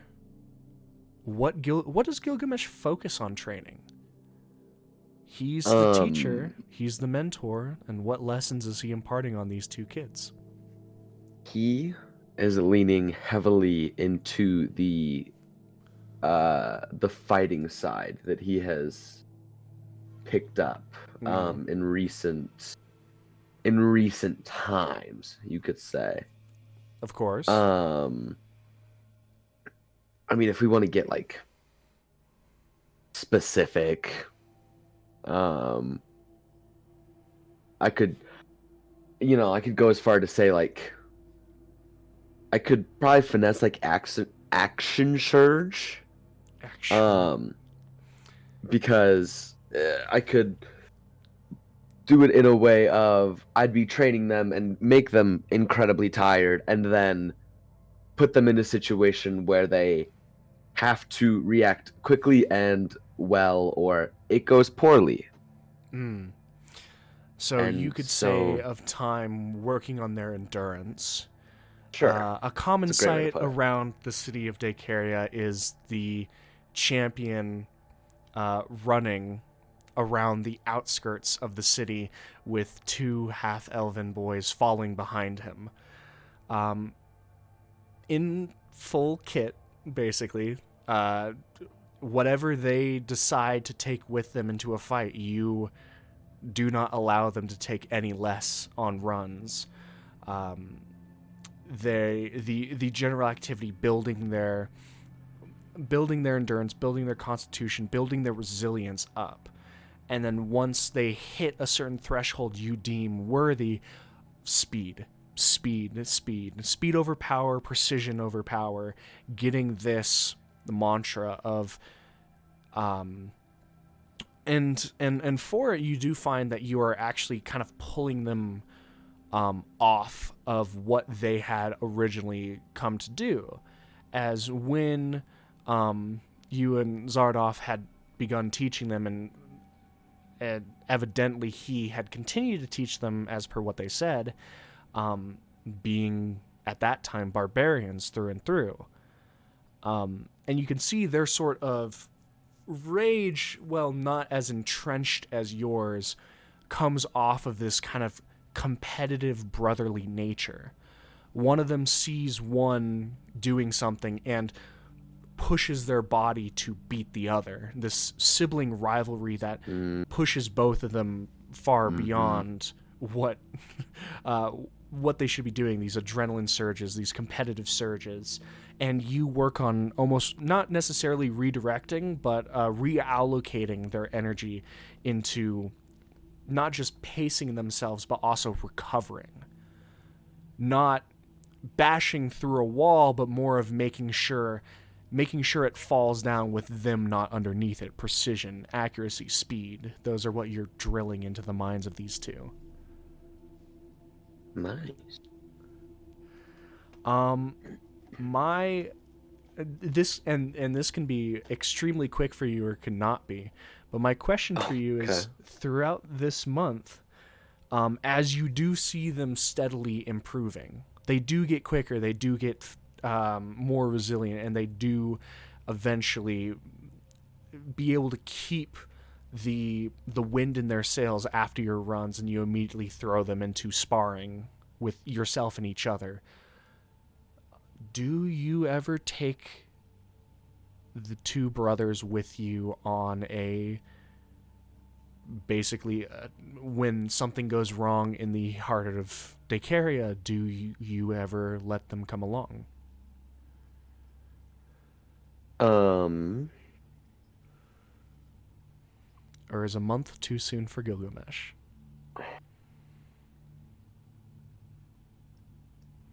So you would say that over this past month, they've made more or less considerable improvements to how they were when they first arrived. Yes. It was basically when they started, it was like turning someone who could only do a 200-meter sprint into someone who could run a marathon. Okay. They burnt very, very bright, but they burnt out very fast, and you turned and changed and toned them into something that could theoretically get through a day of fighting rather than going off like a firework and then being done.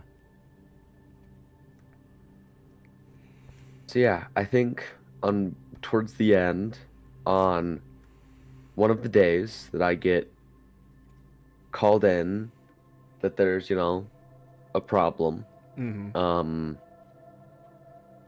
I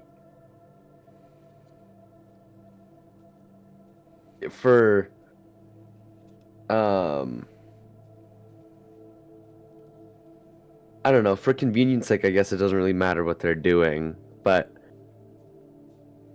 before I leave, I'm just gonna look at both of them and just say, follow me, and I'm just gonna start walking and going to wherever I'm called off to go. All right. As kind of there's a second as you're walking away that you don't see of them both looking at each other, and Almir, the younger one, getting this kind of grin on his face, picking up the axe and falling before Cass shakes his head and picks up the maul and begins jogging after you as well. As the three of you make your way into the heart of Dacaria, the issue basically of the day is there is this section, basically, this pipe that has burst forth, and basically the people who had evacuated that area said that the second the pipe burst, something like a being had begun like flowing out of it, and it was a steam pipe. So the fact that there was something liquid in there had already caused panic, and the fact that it seemed alive had been cause for you. Is this anything that I would be like remotely aware of like, oh, well, like this is close to this, so could be that? The last thing that you had a problem from was steam methods in the pipe. However, steam methods are like legitimate, like slightly ghostly forms of congealed Right. steam. And what they are talking is almost as if the steam itself wasn't steam, but boiling water.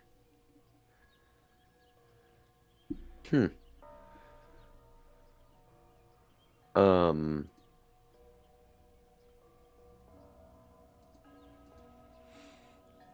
Okay.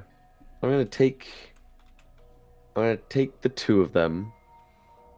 And I want to just kind of go to the pipe, go to the area where the pipe is, and kind of,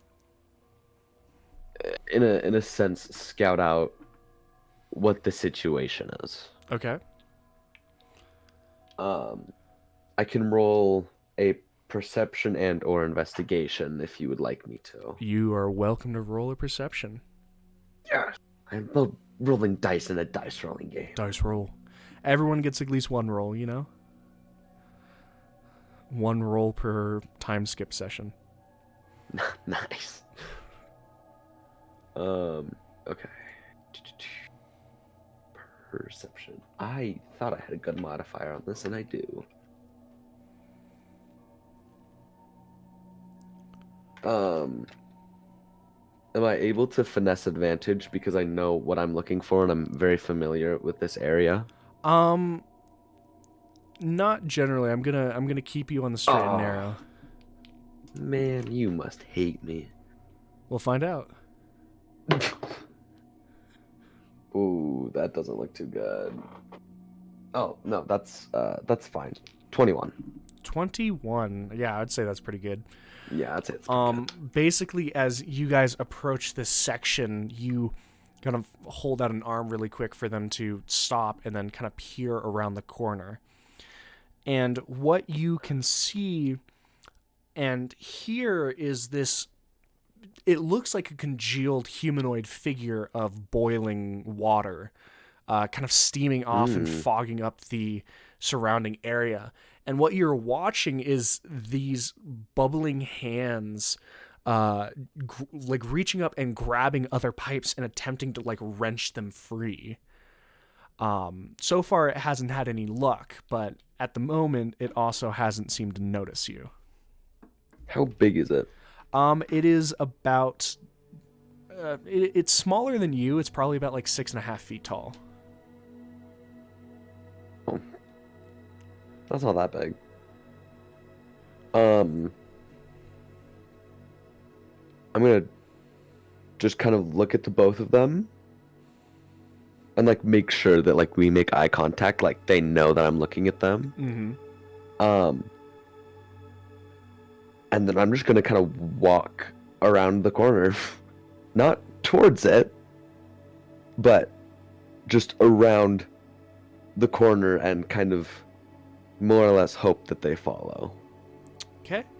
As you look first to Cast and then to Almir, they both kind of glance at you and then at each other, and then as you kind of step around, you can hear the scuffling of their shoes as they try to follow in step. As you move around, this thing does clearly hear you, and I know that you do love your combat, but we're gonna do what Jazz did, and you're gonna roll a D100 for me. Oh. To judge this fight. I'll be honest. Uh-huh. I wasn't even planning on fighting it. Oh, okay. Then do what you're gonna do. I was going to, when they round the corner, once again, look at both of them and not say a word, Okay. but point at it. Alrighty. And then, I mean, I kind of have my sword slinged over my shoulder, like kind of at most times, but if there's a wall nearby, I just kind of want to lean up against the wall Gotcha. and just like, So just kind of be chilling. I've just rolled 3 dice. This is how it goes down. Oh, nice. You gesture at it and then move to go against the wall. The second you begin moving, this thing's arm unwrenches itself from the pipes and it throws this glob of boiling water at you, just hurling towards your face. Oh. before anything happens on that regard, you can see the flat side of the great axe that Elmir carries go up and slam this water up, kind of deflecting it as it kind of sprays off, hitting and sizzling against the floor and the leather gauntlets that he has. As one brother kind of shakes the water off, the other one moves forward up and swings the maul in a downwards motion. And at first, it looks as if he had swung short at this thing of water as the head moves back. But you can immediately see that it's a feinted swing, and as Cass misses, it steps back right into where the battle axe from Elmir is coming in. And it chops into one of the legs, and you can hear the metal of the great axe kind of protest as it slams into this boiling water.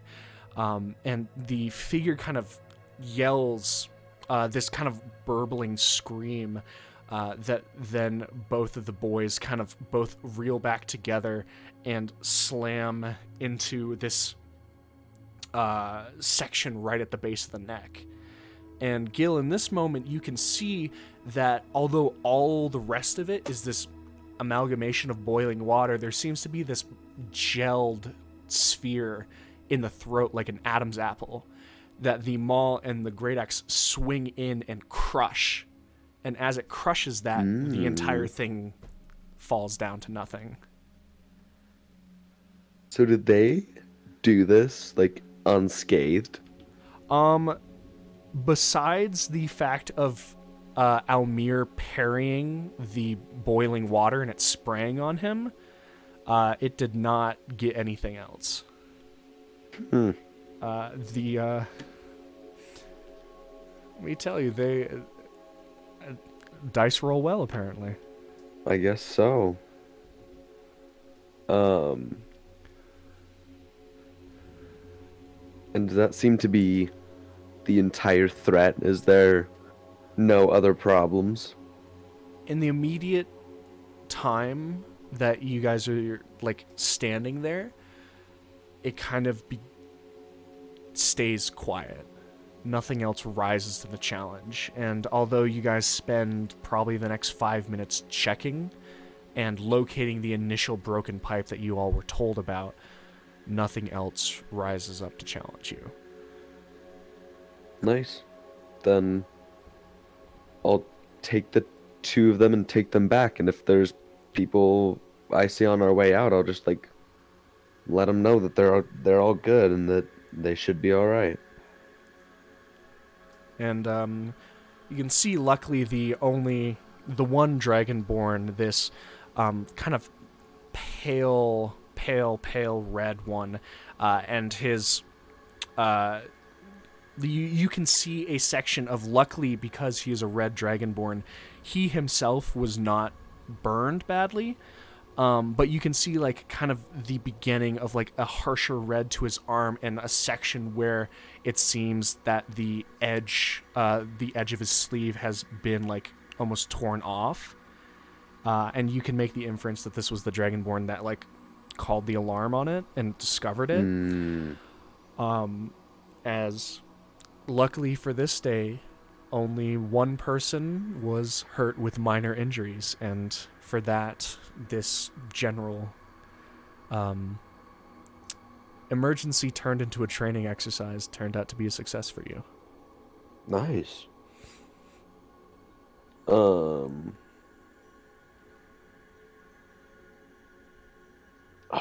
So I want to go back to the house, I guess. And I want to kind of nitpick. My biggest problem with how they did what they did is that they were fighting as a team and not as strong individuals. And while fighting as a team is fine, you cannot depend upon everyone else to necessarily do their job or do the job you want them to do.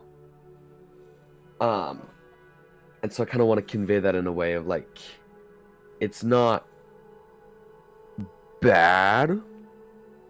Like, it's not inherently, it's not a bad thing because obviously it worked very well. But it'll get to a point where you cannot rely on each other and you have to rely on yourself.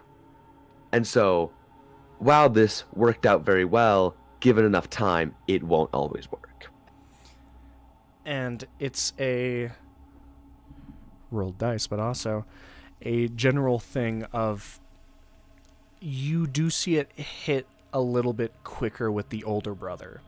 Castian understands that it bounces off for a minute or so from Almir of the results of those ones speak for themselves, and it's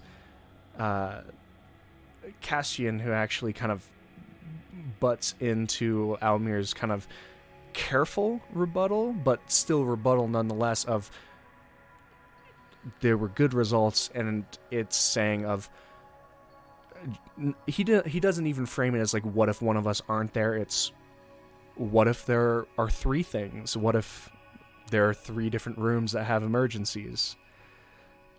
There's going to be times where we're needed in different places.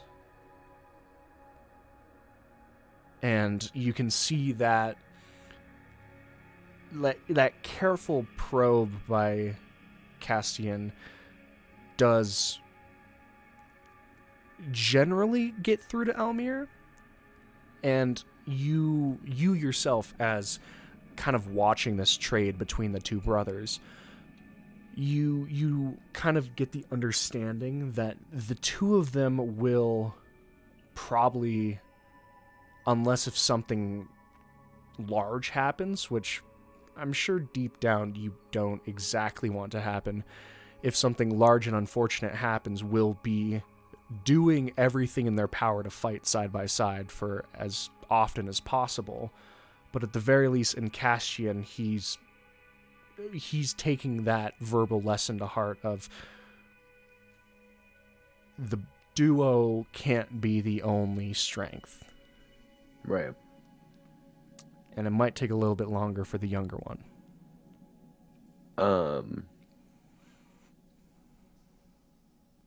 If I'm allowed, after they leave, I want to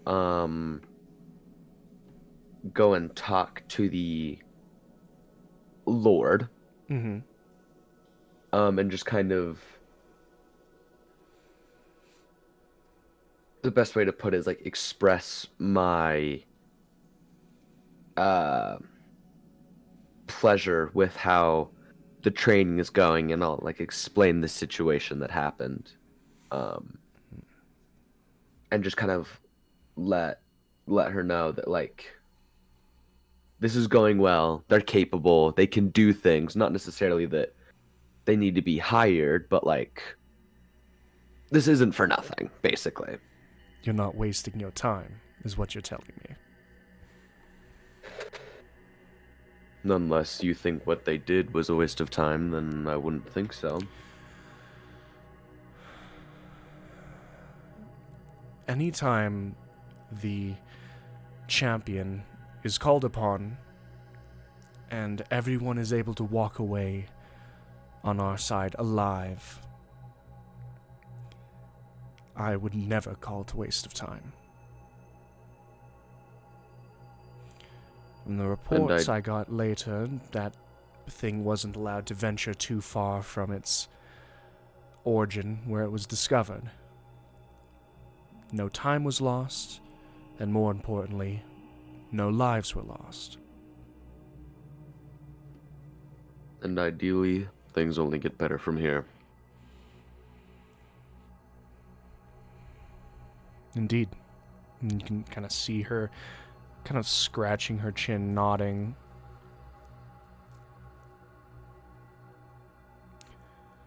And if it is any consolation, I think if you were to consider one, if not both of these boys for a possible position at some point, I think you would be very hard pressed to find them saying no.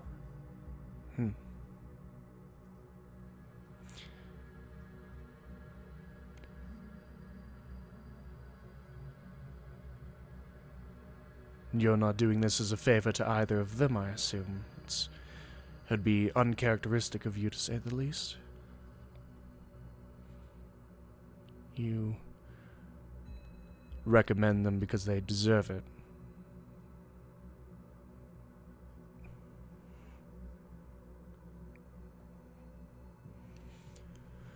That's a way to put it. Well, it's always been under my understanding that our hand-to-hand combat at the college would be generally lacking compared to other military units within Papihos. Maybe at some point, not yet, but I could send a instructor to observe them in action. And if they deem it so, maybe impart a few lessons upon our own students at the Skyriders College. Easier for them to do it than for me, so it seems to work out. Something made me assume that you would happily skip the opportunity of teaching a class of 40. 2 seems much more your speed. Especially those 2. To be honest, I didn't think I didn't think you'd sire any pupils. I was just happy to have you as a champion. These 2 have more of a deeper past with me, if you can consider it that. I've known them for quite a time.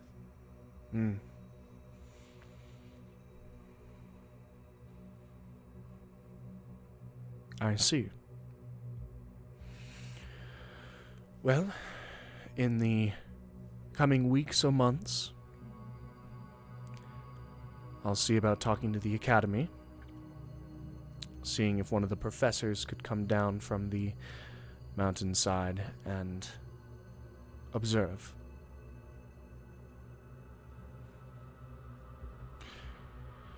All in your own time. And I'll give her kind of a nice nod and leave. All right.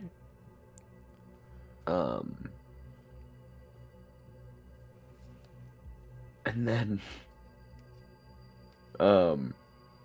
if we want to flesh this out, we can leave it for a later time. But the next day, when they get there, you said that, Almir was the one kind of having more of a problem understanding the concept of, like, separation between the 2 of them in fighting. Yes, he was the one that it didn't immediately dawn on him why that was important. So like I said, if we want to, like, really go into this, we can leave it for another session. Mm-hmm. But I want to drop the light sparring and more or less offer him an actual duel.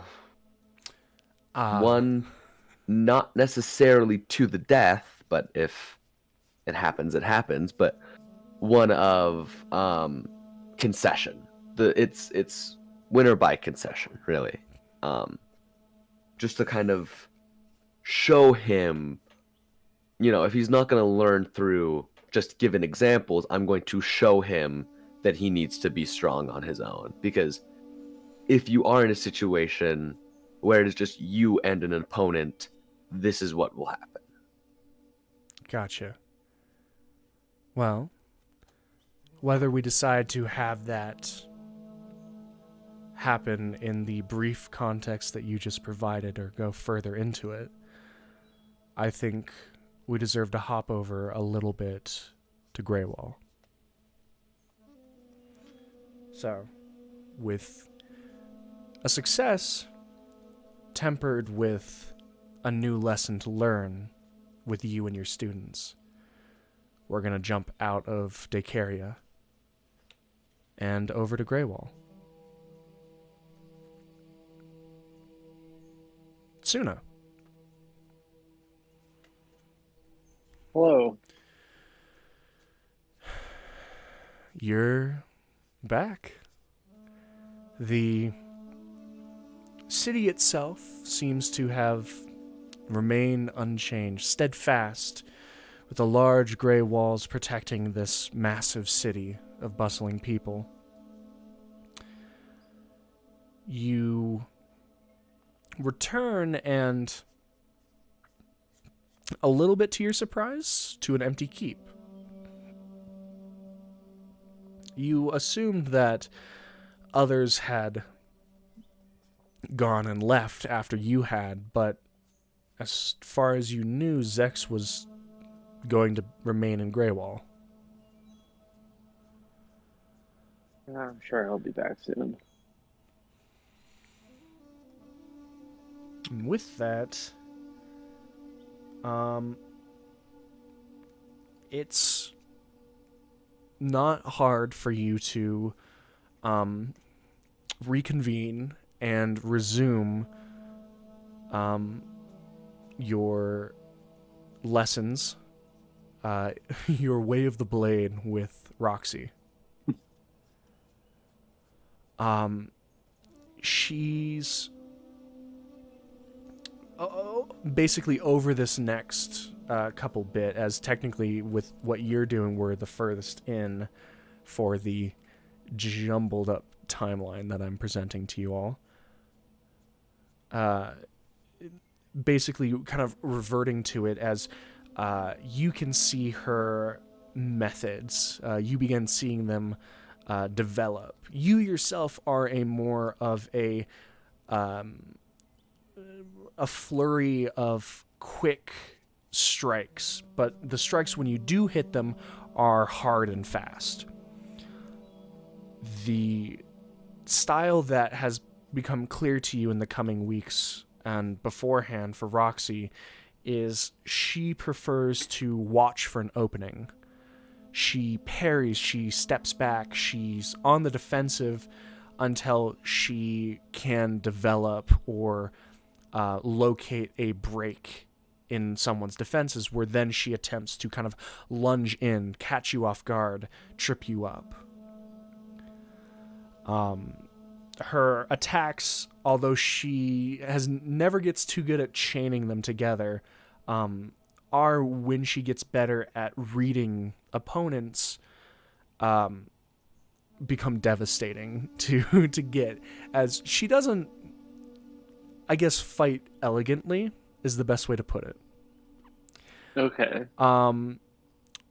You guys use blunted weapons, of course, but she goes for shots to the knees, shots to the elbows, shots to the wrist to knock stuff out of one's hands, hitting someone in the gut to double them over, tripping them. She doesn't... a knightly duel, this is not. But something tells me Suna doesn't exactly care about teaching her elegance. I was not trained by a knight. No. At one section, at one time, which is probably going to be one of the more stressful days for you, you are told, and you guys have kind of finished up the section when you are informed by Roxy that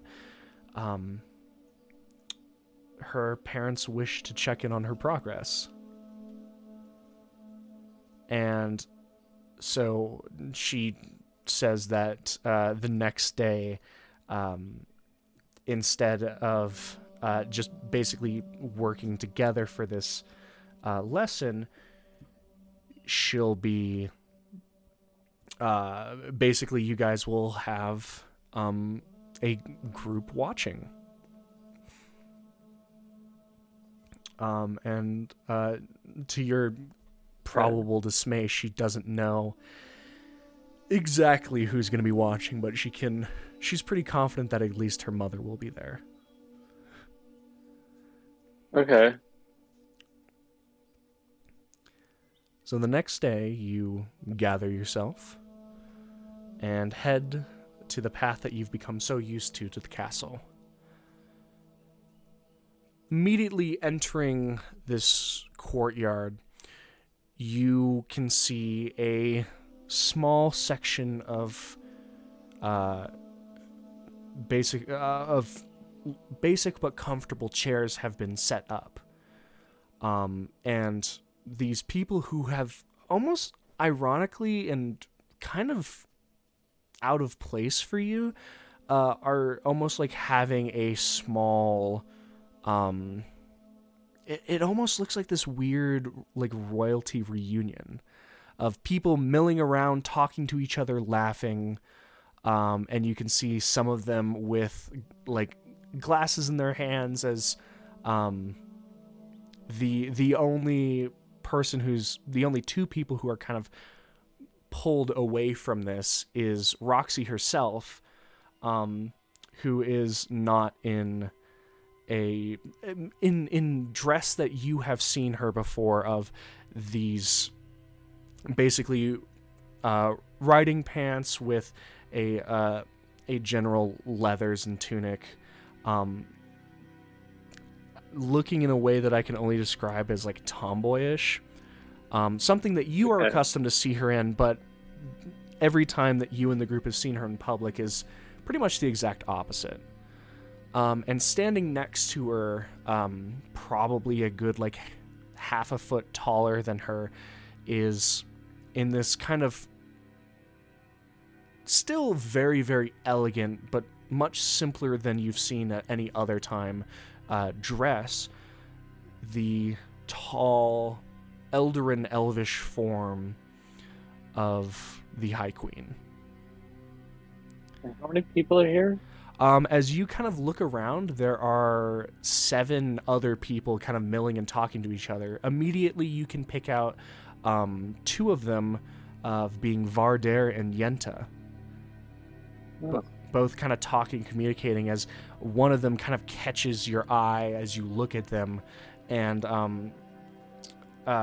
almost kind of immediately their expression shifts from just kind of carousing and talking and milling about to like a approving like nod in your direction before they begin shuffling over to the collection of seats that have been laid out. Okay.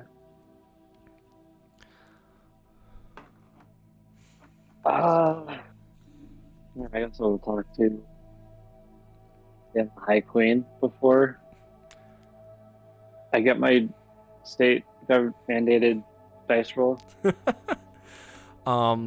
As you approach Roxy and her mother, you actually can see she kind of almost like weakly holds up her hand, and she looks a little nauseous, if that's the correct term, as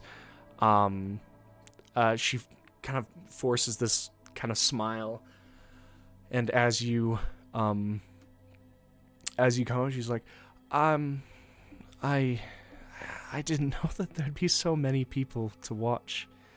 And her mother turns and, well, it is my apologies when something like this happens. I was never taught something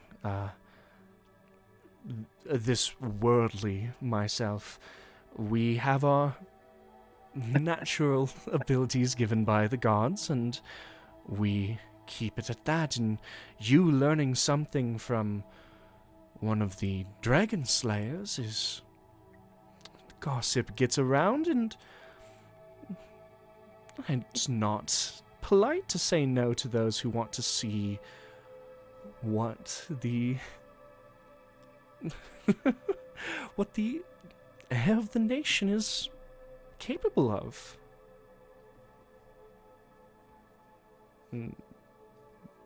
She kind of looks over to you and says, "We are overjoyed to be able to watch the lesson for today. I hope it's not going to be too stifling of a crowd." No, it should be fine. I can't promise you that it will be like we're not there, but we will try to be as low impact on your session as possible. And Roxy just, as possible, I buy. Low is not going to happen. Her mother kind of shoots her a look, and I know that you will do just fine. Regardless, I think it'll be okay. And there's the spirit. I look forward to seeing what knowledge you are imparting upon my daughter. And she kind of steps to the side and almost glides away in her dress over to the seats.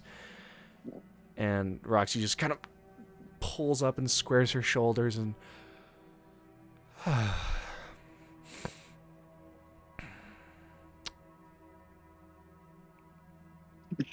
she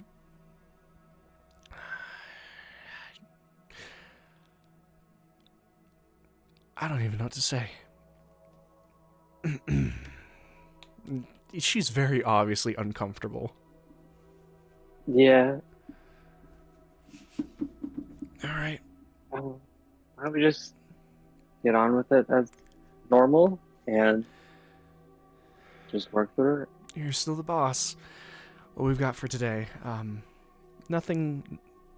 If I could make a request, nothing new. I don't want, as my mom says, gossip to get out that I'm a klutz. So We'll go easy do on stuff me. you're comfortable with. Okay. And she kind of begins as you can see, as you've kind of gotten used to at the beginning of fights, and even at training, she kind of begins bouncing from one foot to the other to just kind of suit herself up for it. We're going to go with, I think for you, I'll actually leave it up to you. Would you prefer to roll a D100, or would you prefer to roll performance? We'll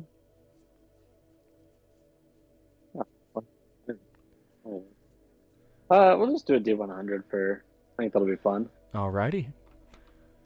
D100. 37. 37. That's the second. She rolled 37. She rolled a too. 37. This is stupid. This is great. Basically, you guys start off with standard, just general exercises. There's no sparring as of yet, but you two moving in tandem of, with this one, your actual weapons, as you're not cutting at anything, standing a respectable distance apart, of moving the short sword, moving the dagger, as that's become her style of fighting. Moving the short sword, moving the dagger, moving them in ways, working on footwork, as the two of you kind of move in step throughout the courtyard. And the entire time there's this kind of general rousing talk of people talking to each other, some people getting up to whisper into the queen's ear, um, the general thing of you can see having an audience, being in this spotlight, does make Roxy uncomfortable. And every once in a while, you can see it affect her performance.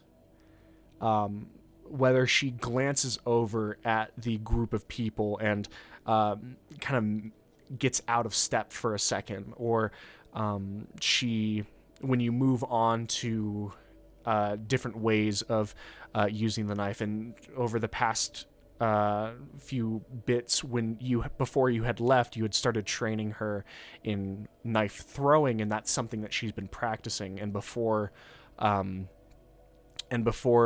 the days coming up to this event, she was doing rather well, and every once in a while you can see her kind of set up a little bit too fast, throw the knife a little bit too quickly, and it over rotates by half a bit and doesn't embed itself into the wooden target and instead bounces off. And with this, and knowing Roxy, she kind of begins to kind of snowball a little bit into frustration of the stress from an audience is making her rush, the rush is making her do bad, and the doing bad is giving her more stress, as she's beginning to kind of get into a cycle. Is there anything you do as you're watching this? Am I like in between? Like in between exercises, just like I kind of tell her to like calm down, and just like take a second to breathe. I'm good. Just kind of just take a second to center yourself. I'm good. I'm fine. She kind of blows a strand of hair out of her eye. It's good. Take a deep breath. Take a deep breath with me.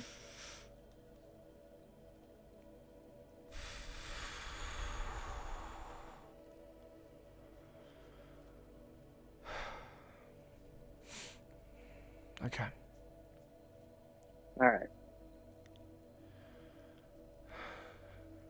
Let's move on to the next thing. Yeah. And this kind of quick aside, you can see her thinking about it. And throughout the rest of the non-sparring time, she goes slower, more diligently. She thinks about what she's doing, and you can see several times where she moves up to a target line. She moves up to a general sparring dummy to cut into, or something that she's supposed to kind of knock out of the way with the sword to clear a path. You can see her physically stop, pause, take a breath, and her performance reflects that, improving all across the marks. And then here's kind of the last decision for Suna to make during this course. Usually you two finish by sparring each other. Although you've never gone all out, of course, it's something that you've always done. Is today any different? I feel like today should be no different. Okay. The two of you kind of get into the area kind of set aside of, you've specifically made an enclosed space to work on footwork and awareness. You can't step out of the ring. And as the kind of wooden doubles of the blades kind of move in between her and the dagger and short sword, what weapon do you decide to use today for sparring? Anything special? I think I'll probably just keep using the short sword. Okay, you with a short sword of your own. Move in. You can see her shoulders kind of rise with the breath. Hold it for a second and then release. As we're going to do what we've done before and have it be an actual bit of sparring. You can... There's a choice you can make because there is an audience. You can choose to try to convincingly go easy on her and give her openings that she can see and take advantage of, but try and hide it from the audience, or you can legitimately spar her like you've been doing. And however good she is however good she is. I think I'll try to let up like a little bit, you know? Okay. So, Like still difficult, but like here and there throw like something, you know, kind of throw a little bit more open than, you know. okay. So, we are going to, because you are, I guess, letting off the gas a little bit. She's going to be rolling not she, but there's going to be basically a check that is contested by your performance check. Okay. So there will be 3 of them. So let's roll. Can I give myself luck on all 3? Is there a time limit for luck, or is there... I think it's just a point then. It's just a point? Let me Then double check. you can 100% give yourself luck if it's just a point. Yeah, it's just points, then I have plenty of points. Yeah, you're good then. Go for it. As performance? Performance, yep.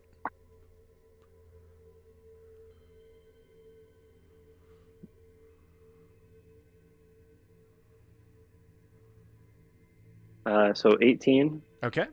Second one.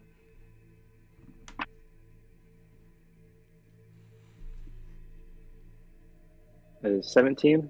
Okay. And final one. Hmm.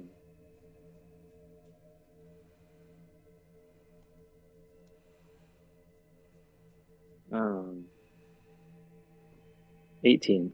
18. Okay.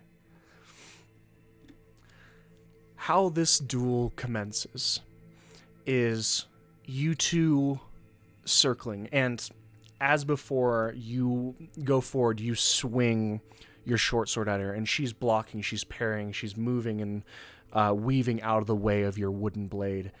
And as it is, you kind of intentionally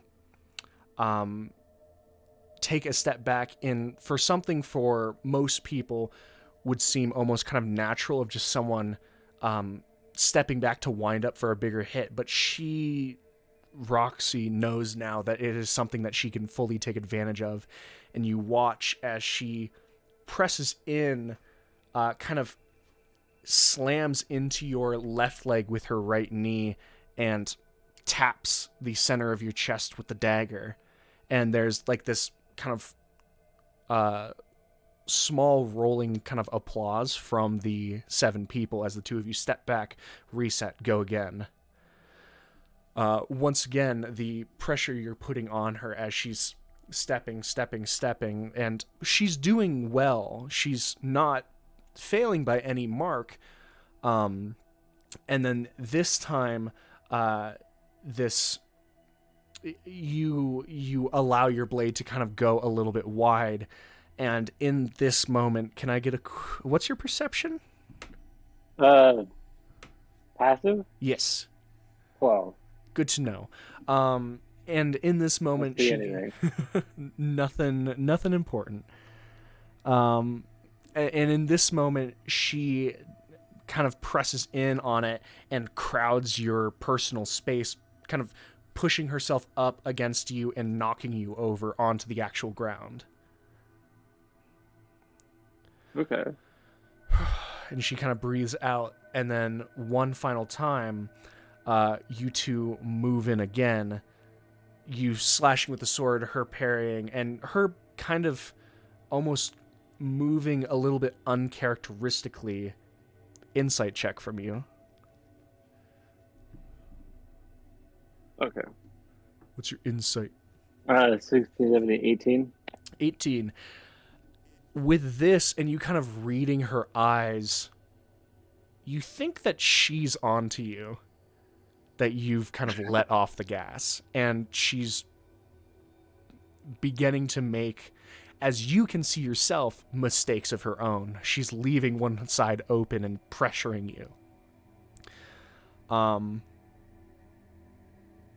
Do you... I've given you another choice, and I didn't even mean to. Do you take advantage of it, as you are the more experienced fighter, or do you let her press this onto you? I'll take it. You'll take it? All right. There's 2 points, so I'll take it. You'll take advantage of it? Yeah. All right. This is just a full-ass melee attack roll. Well. You're fine. Oh, I passed this. Oh, I passed that. 14 plus 9, so yeah. whatever the fuck that is. Whatever that is. As you see this, and your blade quickly just reaches around the knife that she wields, and before she can even react, you just slap into the side of of her left side ribs, and she kind of doubles over, and you can even hear this small like inhale from the spectators as she kind of steps back and kind of nods, just kind of feeling it out.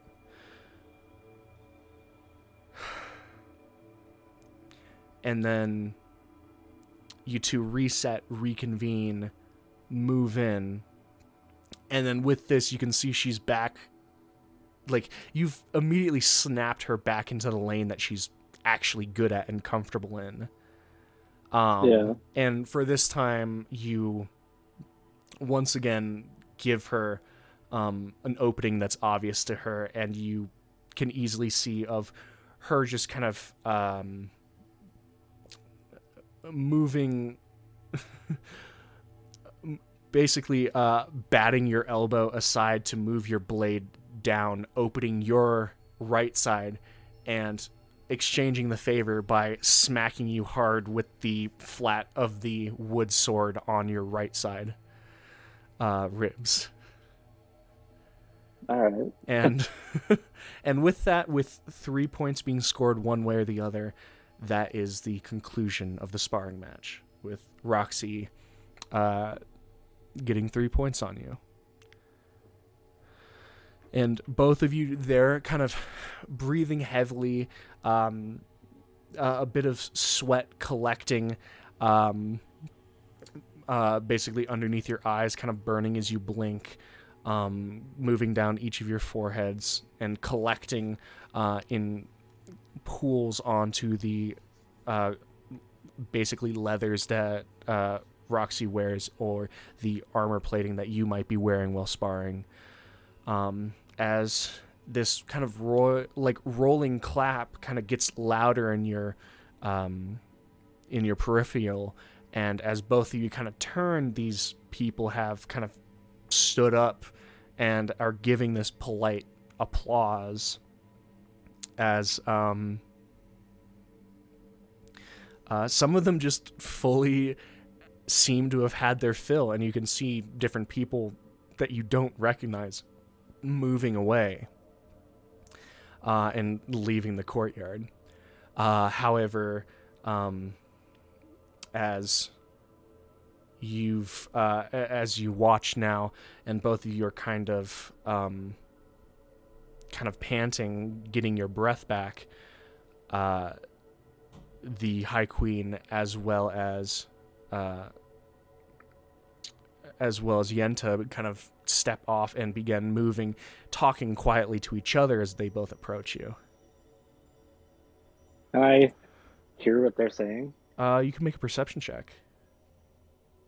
I'm gonna give myself luck. Okay. Got the points. Why not? That's not gonna do me. What you got? My perception. Yep. I got a 7. 7. All right. I don't hear anything. Nope. There's nothing you can make out as the two of them kind of come up to you. And the queen kind of goes and kind of lays her hand along Roxy's shoulder. And Yenta kind of comes over to you. He's like, it's interesting. I never thought that you or any of your group would be teachers, but skills were observable. It wasn't, the career path I thought I'd be taking either, but How? worked. Well, if you teach half as well as you fight, that's still one hell of a teacher. Anyone who can wield a sword is apt on the correct road. I'm glad that someone saw sense in setting one of the nobles on that path as well. Guess that's not the way I thought about it. Glad I could please you. It's simply a progression. They have to, even if they never have to lay a finger upon a blade, they should. Everyone should know basic. And you're starting to get into, I can tell, slightly more advanced, so. A student requires a teacher, and it's good to see you filling that role. And before you can even answer him, it's a thing of, oh, I do believe the credit does go to my daughter. She did request a tutor. And the two of them, her hand still on Roxy's shoulder, kind of come up. And she's done splendidly. You've done wonderful work, and I appreciate your tutelage towards my daughter.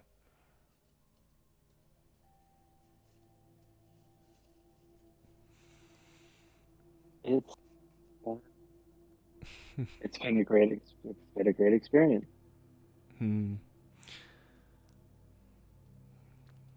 Well, we will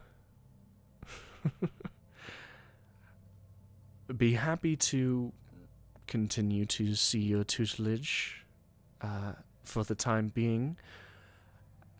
However, there will be some time in the future where my daughter will have to divide her attention between this hobby and more professional ventures.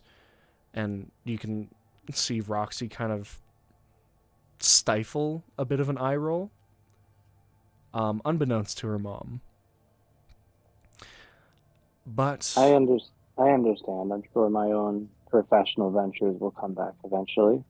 of course, and we will be excited to see you progress and possibly gain more titles. But until then, and until responsibility whisks all of us away, we are happy that you were able to provide your experience and knowledge.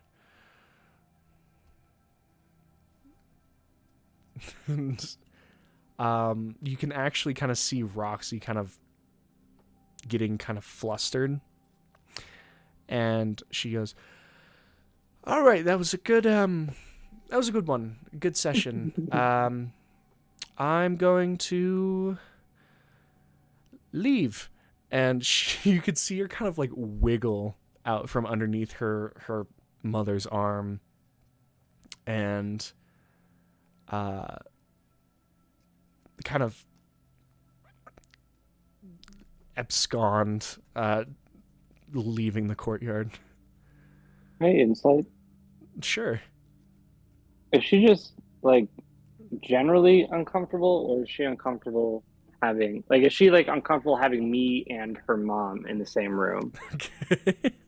I'm gonna spend luck. Okay. Oh, this is not an easy DC Ooh. either. I might be okay.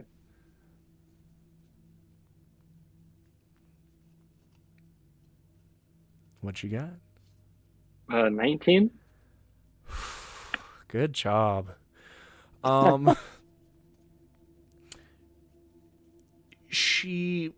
It's a mixture, and I think that's kind of the most telling thing of she's embarrassed at the situation that has come out of this, but you do kind of suspect that you and her mom are kind of like the main ingredients in this situation that is making her embarrassed. Mm.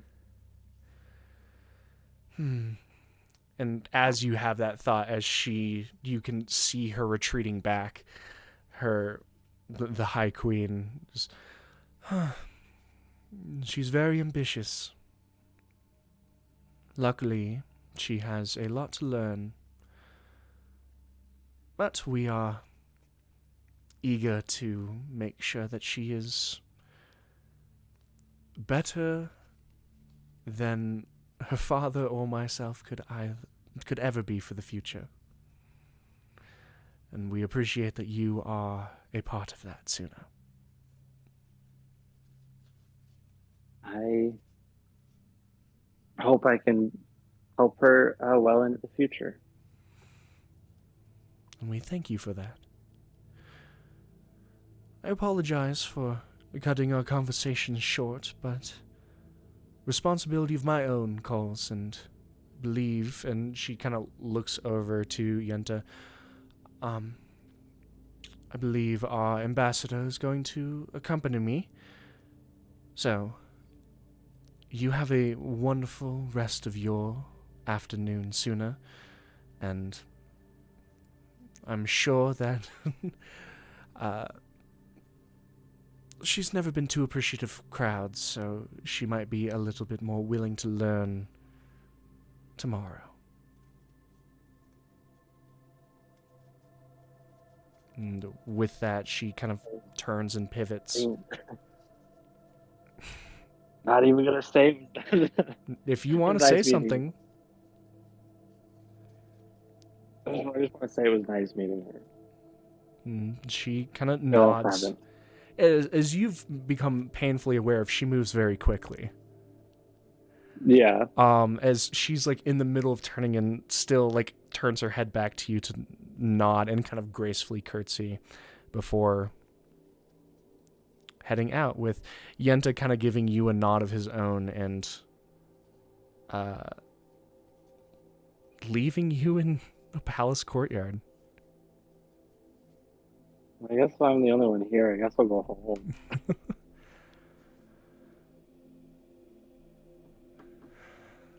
Okay. As you head out of the palace and hit the cobblestone of Greywall streets, heading back to the keep, a familiar presence kind of falls into stride with you.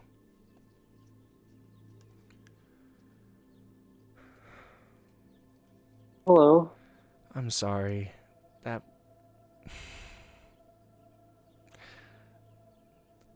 was embarrassing. You did well. No. I hate crowds. It's understandable.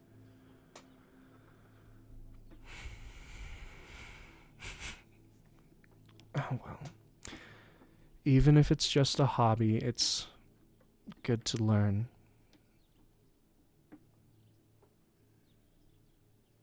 It is good to learn.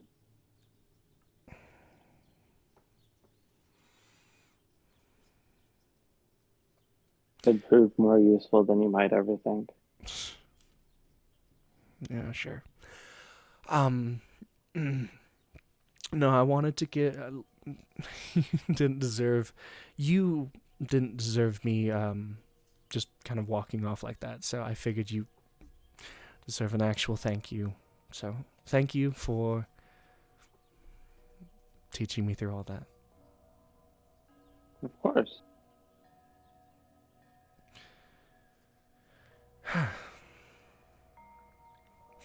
Well, I'm glad that you enjoy it as well. I do. It's fun. It's good to it's good to get out from the eyes of ambassadors, arbiters, and the like every once in a while. All right. I don't spend much time around, but it's been nice to spend some time away from the party. Yeah. So, I think I understand. Well, I'm glad I'm not too slow moving for you compared to the rest of them.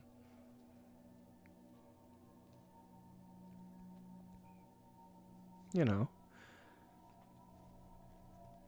Yeah, but you also provide a change of pace that's refreshing. Gotcha. Change of pace. Yeah.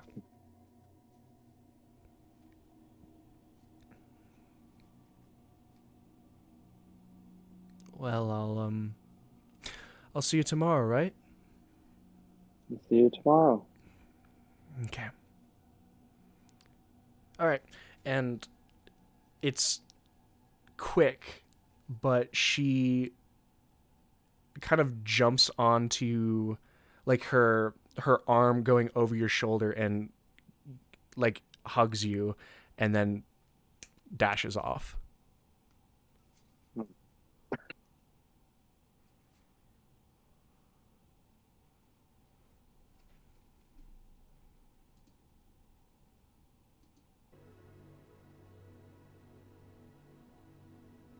I don't know what to do. I guess you're just standing there in a street. I guess so. And with that, You use me like this often.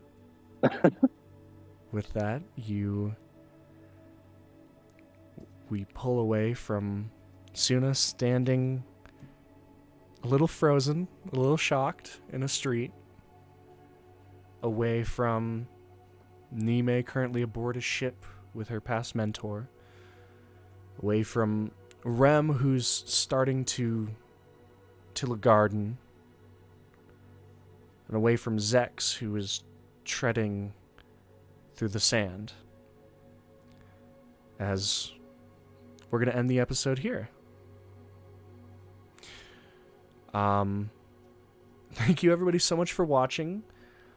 I do know we have a couple more events to get through. A couple more time skip events. And then we might be able to have the gang get back together. But throughout the different things, I think I'm just gonna kind of give you guys a little bit of perspective because we've been jumping around. I think for the longest any of you have gone in your time skip has been 6 months. I think that's happened without some of you realizing it, but the world has been turning. And at some point, everyone will know what day it is when we all reconvene as a party. But until then, thank you everybody so much for watching. Thank you, Jazz, Suzanne, Alpha, James, and Helminia for joining me. If you're not followed yet, make sure to follow. And if you're watching the restream on YouTube, make sure to subscribe. My name's Jacob, or JC. And I will see you all in the next video or stream. Take care, guys, and have a wonderful rest of your day. Bye.